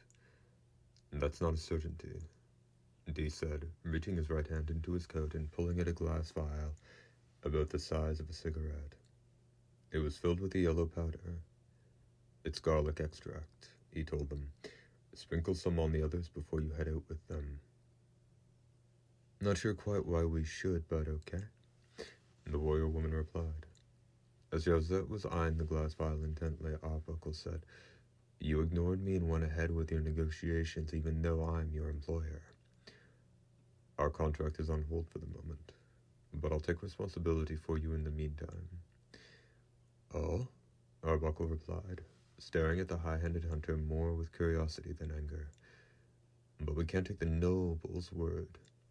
They view humans as no more than livestock, and who strikes a bargain with livestock? However, I do have faith in my contract with you. I hear the man called D would sooner die than go back on his word. So how do you intend to take responsibility for us while we're out of your sight? Take this, D said, producing a foot-tall doll from inside his coat. The doll was made of wood and of strangely beautiful proportions, yet no eyes, nose, or mouth had been carved in its face. D raised his other arm, hiding the doll and his own face behind his coat, sensing something weird or supernatural, to be more precise. The three of them stiffened, but just then he lowered his coat. On catching the doll, the hunter tossed him. Arbuckle looked down at its neck and let out a low groan. Seeing the same thing just shortly thereafter, Josette and Bly both took sharp breaths. On the doll's chest were a pair of small but distinct holes, black as if they were packed with darkness, teeth marks, and nothing in the world could have been more beautiful. "What's this supposed to?" Arbuckle finally began when he could once again squeeze out some words. "They're coming," D said.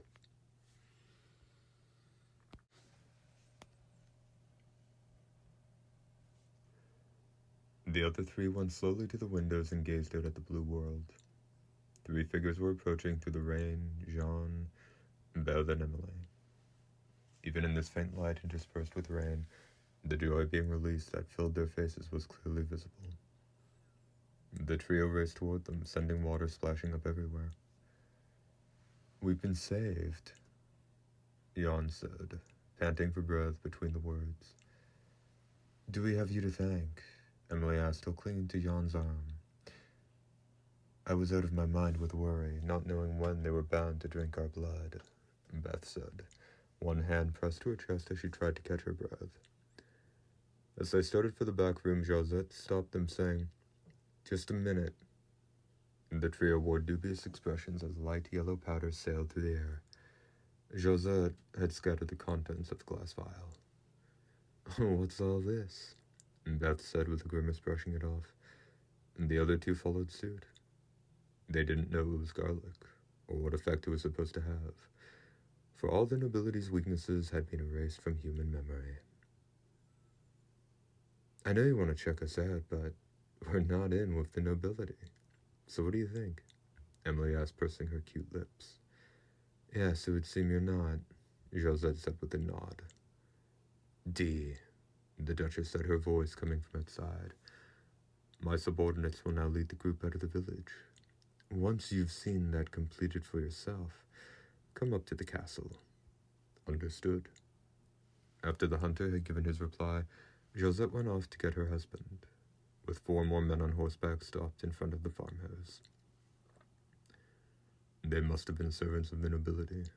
They were leading a string of 5 horses. There was one less than the number in the party. The reason for that soon became clear. Josette came back alone.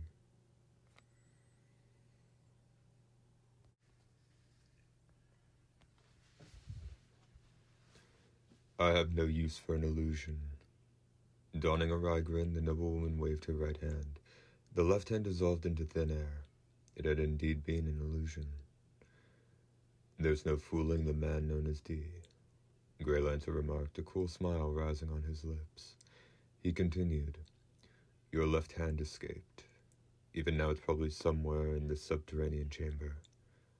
I know not what kind of trick it's using, but none of our sensors can locate it, which is an impressive feat in itself." His praise was completely heartfelt. Apparently that was the sort of nobleman he was. "Then there's nothing for us to discuss." Perhaps the Duchess felt something in Dee's words, for her expression stiffened. "Well, just wait a moment," Grey Lancer said, stepping between them. "I've discussed this with the Duchess, and we aren't necessarily at odds with you. This facility is exploring new possibilities for the nobility, in keeping with the wishes of the sacred ancestor. You Dampiers are one example of this. However, though your kind descends from both humans and nobility, rather than combining the strengths of both, they all seem to rather conspicuously assemble all their shortcomings." Grey Lancer's statement was accurate. With both noble and human parents, Dampiers inherited roughly half of the nobility's monster strength that could bend steel beams. their ability to leap 10 feet high and sail another 30 feet, their ability to equally at home in temperatures that were sub-zero or boiling hot, and the healing abilities that could recover from any wound in less than 10 minutes' time. And they also maintain the cruelty that could be considered the very core of a noble's nature, as well as their habit of drinking blood. While they were more suited than anyone on Earth to work as vampire hunters, they also caused incidents as horrifying as the nobility themselves. It was on account of this that even now the humans who feared the nobility would bow and scrape and pay Dampiers handsomely to work for them, yet never let their employees escape their looks of hatred and suspicion. Grey Lancer's eyes remained boring through D as he continued, "You are such an exception to that, it's almost the stuff of legend. Your skill at combat surpasses that of nobles, and while you've inherited the cruelty and callousness we ourselves are powerless to change, you couple that with human kindness, such is your reputation. Therefore, we wish to examine you. Just a drop of your blood or a single cell, and we might accomplish that for which we've labored hundreds of thousands of moonlit nights, and then I might return to my rest, even if my sleep is stained with blood. What say you? The Duchess may be a bit overbearing, but I like a man who fights. Allow me to retract what I said earlier.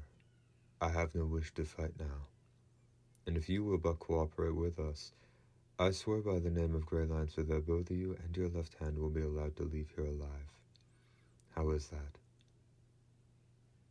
"You leveled a spear at me," D said, his reply causing the giant to tremble.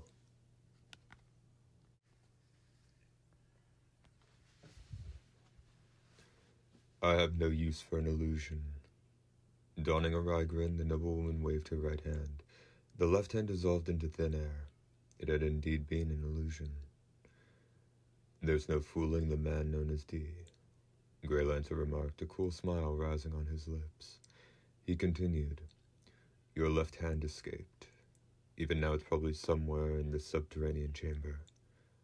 I know not what kind of trick it's using, but none of our sensors can locate it, which is an impressive feat in itself." His praise was completely heartfelt. Apparently that was the sort of nobleman he was. "Then there's nothing for us to discuss." Perhaps the Duchess felt something in Dee's words, for her expression stiffened. "Well, just wait a moment," Grey Lancer said, stepping between them. "I've discussed this with the Duchess, and we aren't necessarily at odds with you. This facility is exploring new possibilities for the nobility, in keeping with the wishes of the sacred ancestor. You Dampiers are one example of this. However, though your kind descends from both humans and nobility, rather than combining the strengths of both, they all seem to rather conspicuously assemble all their shortcomings." Grey Lancer's statement was accurate. With both noble and human parents, Dampiers inherited roughly half of the nobility's monster strength that could bend steel beams, their ability to leap 10 feet high and sail another 30 feet, their ability to equally at home in temperatures that were sub-zero or boiling hot, and the healing abilities that could recover from any wound in less than 10 minutes' time. And they also maintain the cruelty that could be considered the very core of a noble's nature, as well as their habit of drinking blood. While they were more suited than anyone on Earth to work as vampire hunters, they also caused incidents as horrifying as the nobility themselves. It was on account of this that even now the humans who feared the nobility would bow and scrape and pay Dampiers handsomely to work for them, yet never let their employees escape their looks of hatred and suspicion. Grey Lancer's eyes remained boring through D as he continued, "You are such an exception to that, it's almost the stuff of legend. Your skill at combat surpasses that of nobles, and while you've inherited the cruelty and callousness we ourselves are powerless to change, you couple that with human kindness, such is your reputation. Therefore, we wish to examine you. Just a drop of your blood or a single cell, and we might accomplish that for which we've labored hundreds of thousands of moonlit nights, and then I might return to my rest, even if my sleep is stained with blood. What say you?" The Duchess may be a bit overbearing, but I like a man who fights. Allow me to retract what I said earlier. I have no wish to fight now. And if you will but cooperate with us, I swear by the name of Grey Lancer that both you and your left hand will be allowed to leave here alive. How is that? You leveled a spear at me, Dee said, his reply causing the giant to tremble.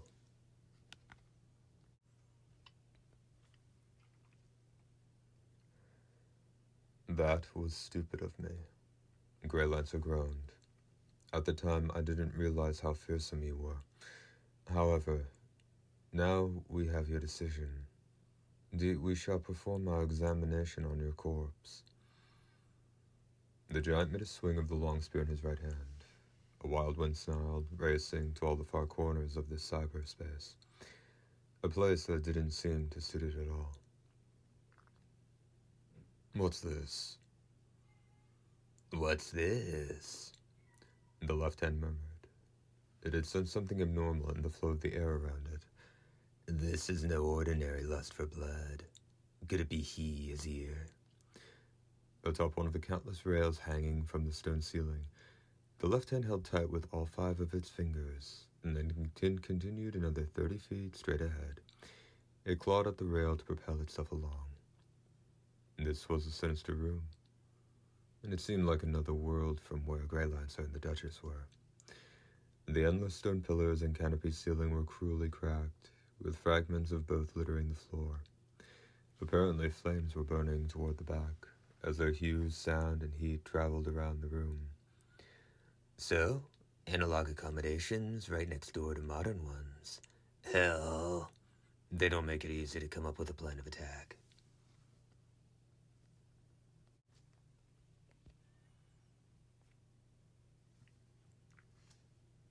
After going from rail to rail and turning more corners down more corridors that it could count, the left hand cried out in surprise, What in the... Suddenly a vast factory spread before it, and it hardly suited the scientific achievements of the nobility, but rather was in keeping with the unrivaled love the vampires had for the past. Machinery of riveted iron, rows of chains hanging from the ceiling, antiquated analog gauges, flames, and steam shooting up from nowhere in particular, and a heavy, uncomfortably warm atmosphere. Disregarding the coldness of the inorganic machinery, it was the spreading waves of unearthly miasma that truly represented the factory. Yeah, that's the nobility for you. Even their factories reek of sorcery. The left hand lowered its wrist and raised the rest of itself. The eyes in the face that formed in it surveyed its surroundings with cautious curiosity, and then narrowed unexpectedly. Oh, what have we here? It said, the words slipping from it. Leaping from one rail to the next with terrifying speed, in no time at all it came to a spot right above some tables secured in one corner of the vast factory. There were 2 of them. On one, a man in a white top and bottom was tied down with rubber straps, while about 10 feet away on the right-hand side was what was clearly an alien creature, and it too was immobilized. The bodies of both had countless tubes running into them, which in turn pumped them full of liquids in a rainbow of hues. The left hand knew that the one in white was Utaker, and the weird-looking one was a prototype. Looks like these clowns were sent to slay D and met with some stiff resistance. But to lose him and still survive, that's a miracle. This is a half-assed way of doing things, though. Guess I've got to get to the bottom of things after all. The hoarse voice finished saying that as the left hand landed on Utaker's head. Whoopsie-daisy. Nearly slipping off, it grabbed onto Utaker's hair to pull itself up. Let out a deep, exhausted breath.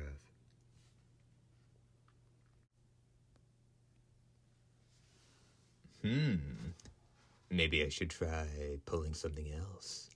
The hoarse voice said with a malicious laugh. The fact that creatures as advanced as the nobility hadn't set up a surveillance system in what was, in a manner of speaking, a treatment center for their most powerful warriors went beyond mere carelessness. It was insanity. But then perhaps that too was rooted in their love of nostalgia. Springing up easily, the left hand landed on some tubes that connected tanks hanging from the ceiling to U-Taker. To all appearances, they were for no more than pumping drugs for medical treatment.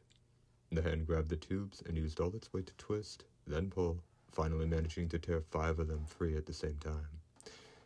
Medical solution sprayed through the air as tubes whipped around like snakes.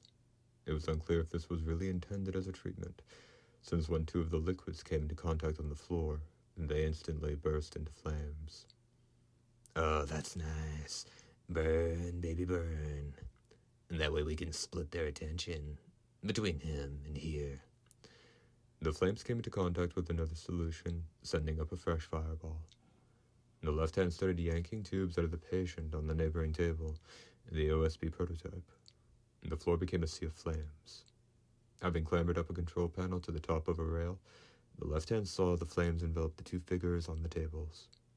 Burn away to ashes, you damn factory. But there was an objection to the hoarse cries. A pair of fireballs had risen from the burning tables. A heartbeat later, U-Taker and the prototype appeared, scattering flames everywhere. The 2 of them faced each other. The prototype dropped to its knees. A gravity field attack. The left hand groaned.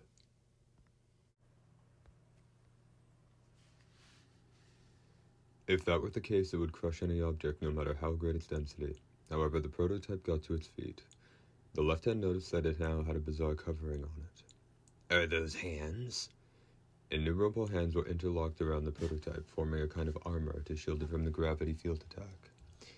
Just what in hell's name were they working on here? Is this supposed to be one of their new possibilities? The idiots. It's not beautiful at all.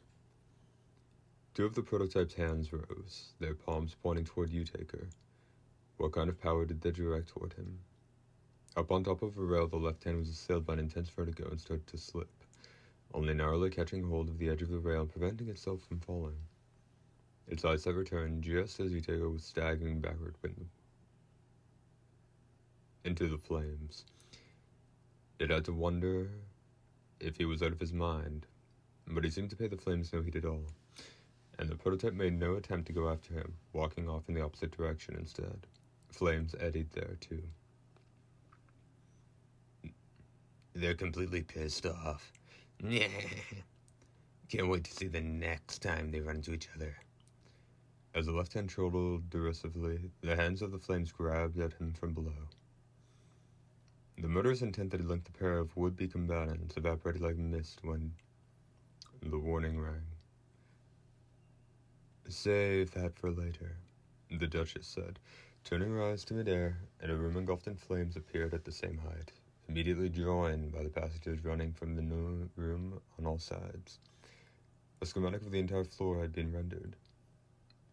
"This is repair sector 2. If the room's continued existence puts the danger to activate worker solid.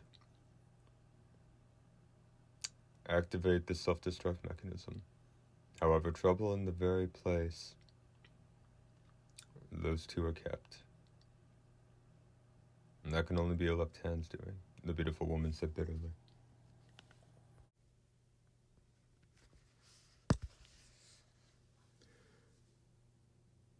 When the rest of the body is like this, even a part of it is bound to do great things. I suppose you could say it's in its blood, couldn't you? Grey Lancer remarked with a broad grin. Apparently he was quite different at heart from other nobles. Running her eyes over the rapidly changing schematics, the Duchess let a single phrase escape. "Oh no." "What is it?" "U-Taker and the prototype have escaped, and the modifications to their psyches weren't yet completed. As it stands, they'll be like demons unleashed." "That should be interesting." That remark came not from Dee, but rather from Grey Lancer. "To be honest, I've always wanted to fight one of those 2. Which one would you have me deal with? I can leave negotiations with you, Dee." "Duchess?" "Wait." Dee called out to the nobleman, taking a step forward. "I'll go with you." "Now just a moment." And the Duchess began. But Grey Lancer turned and told her, "No. It'll be fine. I'll see to it he comes back safe and sound." With that assurance from Grey Lancer, the two of them headed toward the elevator. Indeed, that was where the elevator should have been, but what awaited them was a station for an elliptical vehicle called a mover. Once they sat down facing each other, the point of light at the front of the vehicle surged away at incredible speed. "Why did you accompany me?" Grey Lancer inquired. Though he was the very picture of dignity, he seemed to be enjoying this on some level. "This interests me too," said Dee. Grey Lancer's eyes became invested with a gleam.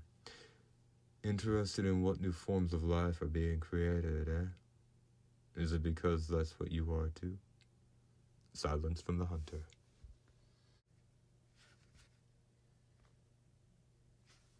"I fear I've said something boorish, but there would be no new forms of life if we didn't make them, and new things offer expanded possibilities. It's toward that end that we produce them. How many attempts have been made? Roughly 3 million, I hear. How many successes? 0. And then the folly knows no end, does it? Those were our orders, and no one disobeys the sacred ancestor. You have 3 samples to combine, human, noble, and OSB. Which combination is the most promising?" "A combination of all 3, or so I wish I could say. But while OSB with human is fine, noble with OSB is like oil and water. In that case, human-noble hybrids are possible. They're quite flexible, you see. Why don't you combine all 3? Orders from the sacred ancestor. The reason for that we don't know, at least not for certain." Grey Lancer said, his expression hardening. Dee quickly discerned that it was the work of the nobleman's memories. "Why not?" The hunter pressed him. "This is the stuff of legend. They say the sacred ancestor once constructed a starship on his own and traveled the universe for about a year, and when he returned not to Earth for some reason, but to an asteroid belt between Mars and Jupiter, unbeknownst to anyone, he brought several OSB with him." Grey Lancer continued his tale, with Dee listening intently. Shadows and flames intermingled on the faces of the pair. "This is no more than legend, mind you.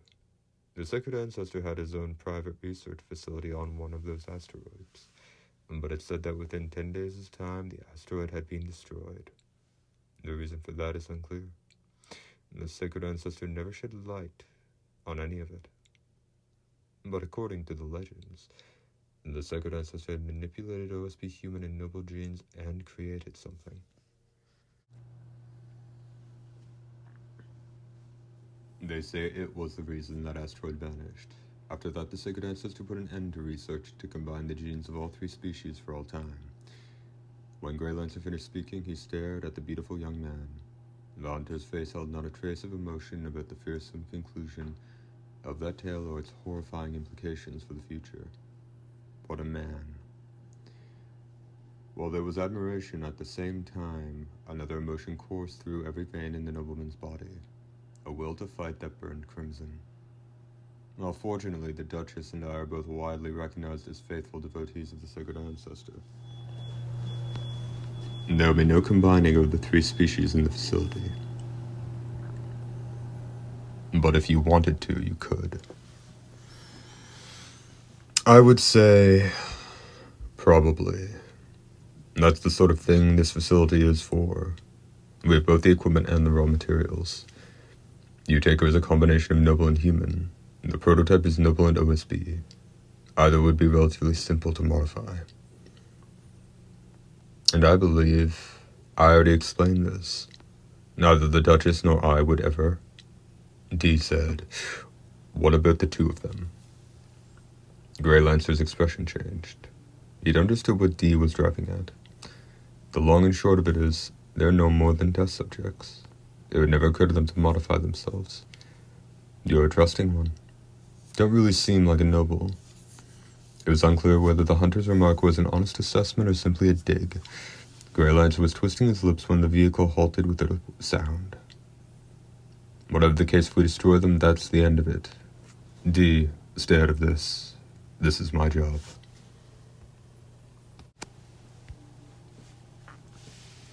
The 2 of them got up. They left the vehicle at the same time. They were still inside the building. Grey Lancer looked up in the air, and then an image of U-Taker walking down a corridor appeared there. "What about the prototype?" asked he. "It's not showing up. In point of fact, it smashed the sensors. Clever thing, isn't it?" For the first time, the giant turned a look of loathing on D. The Duchess's face appeared right next to U-Taker. "The prototype has gone missing. Do you know where it is, Grey Lancer asked her. "At present, the sensors are being upgraded. They should be able to tell us that shortly." "Understood. I'll set about disposing of U-Taker." "Very well. Be careful." By the time the Duchess vanished, the two of them were already silently headed toward the door up ahead. Second part and third part. Dark troubles roiled in Bly's heart. They'd be hitting the highway soon. With servants of the nobility guarding both the fore and the rear, they were safe. As if they could ever imagine anyone saying that. The rain still hadn't relented, only serving to darken the blue of the sky. Josette was riding right beside Bly, and he said to her in a low voice, "Once we hit the highway, that's when things will really start happening." "I know. You better keep on your toes, too. I've got a feeling we've got more to worry about from the three who came back than those two servants." "You think so? But there wasn't any problem when you put D's powder on him."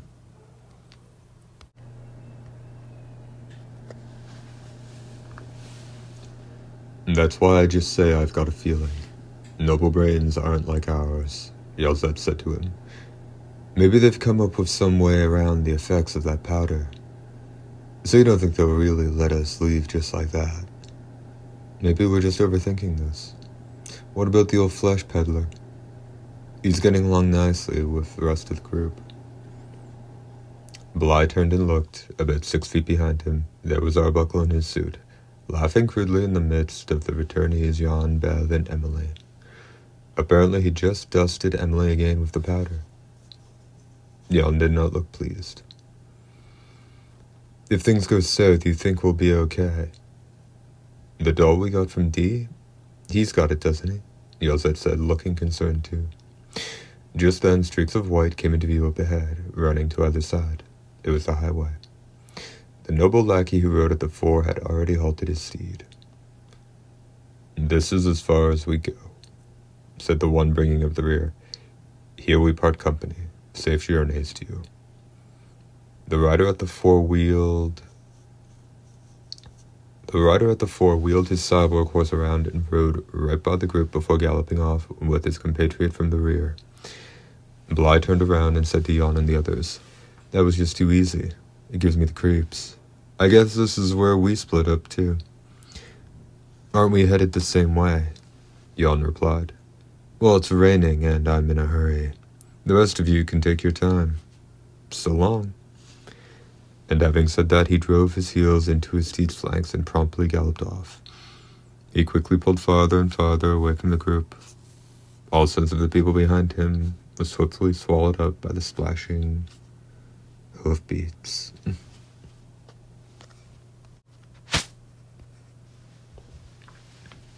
That's the end of it.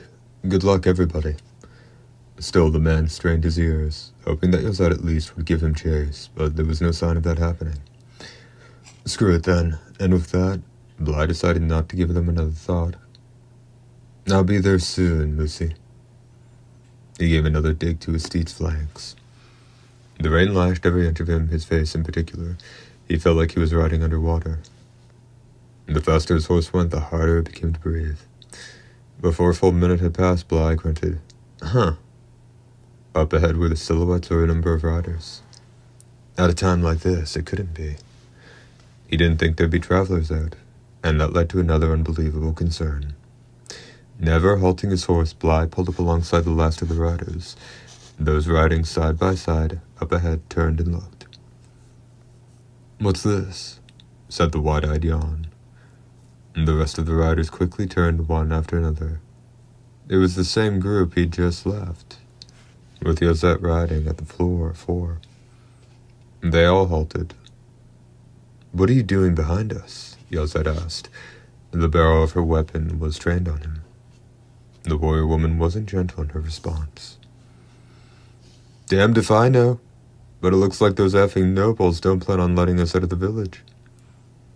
But we're on the highway, Emily said, trembling. No, have a look. Perhaps sensing something from Bly's words and his bearing, Yosette turned forward again and tossed her chin in that direction.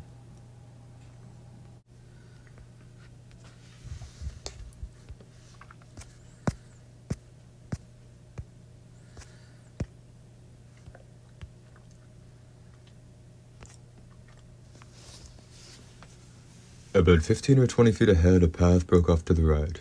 They'd seen this place before, and that was the way to the village. It was the way they'd left, and also the way they'd come back. I ain't going back, Bly said, grinding his teeth together. So what do you propose we do then? Yosette asked sarcastically. The nobility are ordering us to return to the village. They never had any intention of letting us leave, and now we don't have Dee around either. Shit. What do we do? Plan A? Arbuckle suggested. Angered by the man's seemingly guileless tone, Bly turned and snapped, You got some brilliant idea, whoremonger? Fortunately, we're outside the village. All we need to do now is wait for daybreak. It'll mean sticking it out in the rain, but it's either that or keep riding in circles on the same road. Bly felt his anger fading. Now that he'd heard it said aloud, it made sense. If they waited for dawn outside the village, even if it was raining cats and dogs, the nobility couldn't lay a hand on them. That's a good idea, Yosette said, putting her weight behind the suggestion. As luck would have it, I have a tent. Camping out here on the road might be just the thing. Great. Jan and Emily nodded and the whole group dismounted, all but one. Beth didn't move. There's no point staying there, Bly said to her. Her pale face remained hardened as she replied, I get the feeling it won't do any good. What won't do any good? Arbuckle asked, coming over and taking the horse by the bridle. I don't know. I just have this feeling that no matter what we do, it won't do any good. You've got the noble sickness, have you? Arbuckle practically spat. The noble sickness was a term used for when young girls were so terribly afraid of vampires they became mentally ill, imagining that nobles surrounded them 24 hours a day. At least that was symptomatic of the first stage. Following that, the secondary symptoms were to declare that they'd been bitten and drained of blood, refusing to step outside their homes and progressively growing weaker and weaker until they eventually died, though that wasn't the worst possible outcome.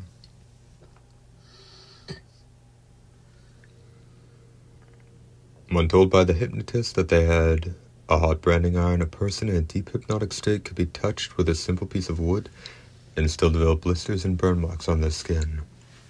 Victims of the noble sickness, though free of wounds on their necks, could actually develop bite marks and declare, I'm a noble, and they would proceed to attack one person after another. That in itself doesn't seem so serious, but the real problem was that those who'd been bitten became infected with the same fearful delusion. And despite the fact that there was absolutely zero involvement by the nobility, the fear of them that riddled people on a deeply subconscious level could allow the bite of a mentally ill, unbalanced girl to spread like wildfire, increasing the number of self-declared nobles in a geometric progression. There were cases where entire villages being wiped out. Even if someone didn't become a noble, the powerless feeling of being targeted by the nobility was part of the sickness, and Arbuckle judged that to be the case here. You're a doctor, aren't you? Said one of the travelers. Fix her up. At any rate, get her down from there. The others pulled the tent out of the baggage and set it up. Bly helped them. Hey, Arbuckle called over to him. Shut your hole. What do you want me to call you, a quack now? Bly said as he turned.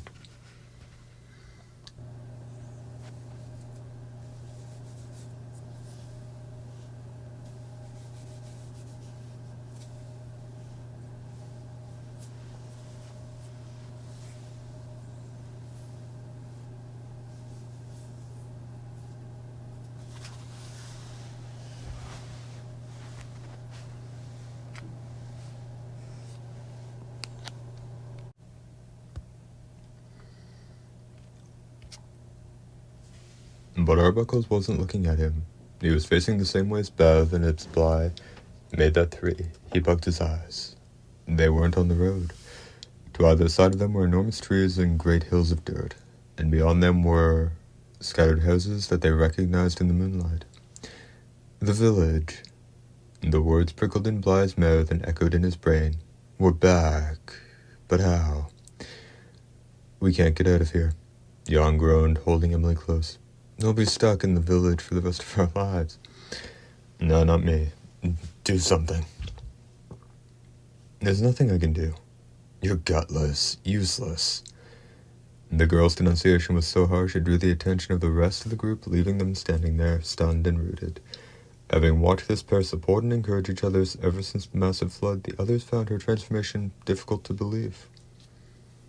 For the love of the Lord, do something, she said, pounding her fist against Jan's chest, her actions leaving the others in a silent gloom. I know. Let's head back to the highway, Jan said, his reply stunning Bly. What are you talking about? Can't you get it through the thick skull of yours? We're not getting out of here. Ignoring him, Jan put Emily on one of the cyborg horses. Before Bly could do anything, Yozet grabbed the horse's reins. Stop it. If you persist in this foolishness, you'll only be courting death. Shut up, Jan snapped, raising his fist. There was a thud, and Yozet staggered. Knock it off, Bly cried, jumping between them, and the tip of a boot shot out up his solar plexus. That we used to land narrowly, block it with his left was numb.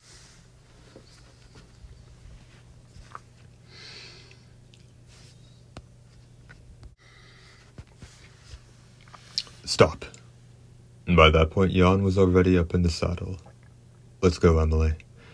Bly rubbed his right arm as he watched the two riders gallop off, splashing rain everywhere. What came over them all of a sudden? You can't blame them, Beth said sadly. Even if we go back to the village, there's no guarantee we'll survive. Dee is there. He doesn't care about us. He just does whatever suits him. There's no way anybody as gorgeous as all that has the same sort of feelings we do. Nobody that beautiful can only bring destruction to normal folks like us. The sound of the rain intensified. Everyone had fallen silent. You may be right, Yozet said. She was holding her left cheek. At any rate, let's go back to the village for the first time. Same house as before should be good, okay? I'd make it a different house. That was the thought that formed in Bly's mind, but he choked it back. Now that they were back, they were all under surveillance by the nobility. No matter where they went, that wouldn't change. It was 7 minutes later that 4 drowned rats in vinyl raincoats plodded wearily back to their nest. Chapter 6, End.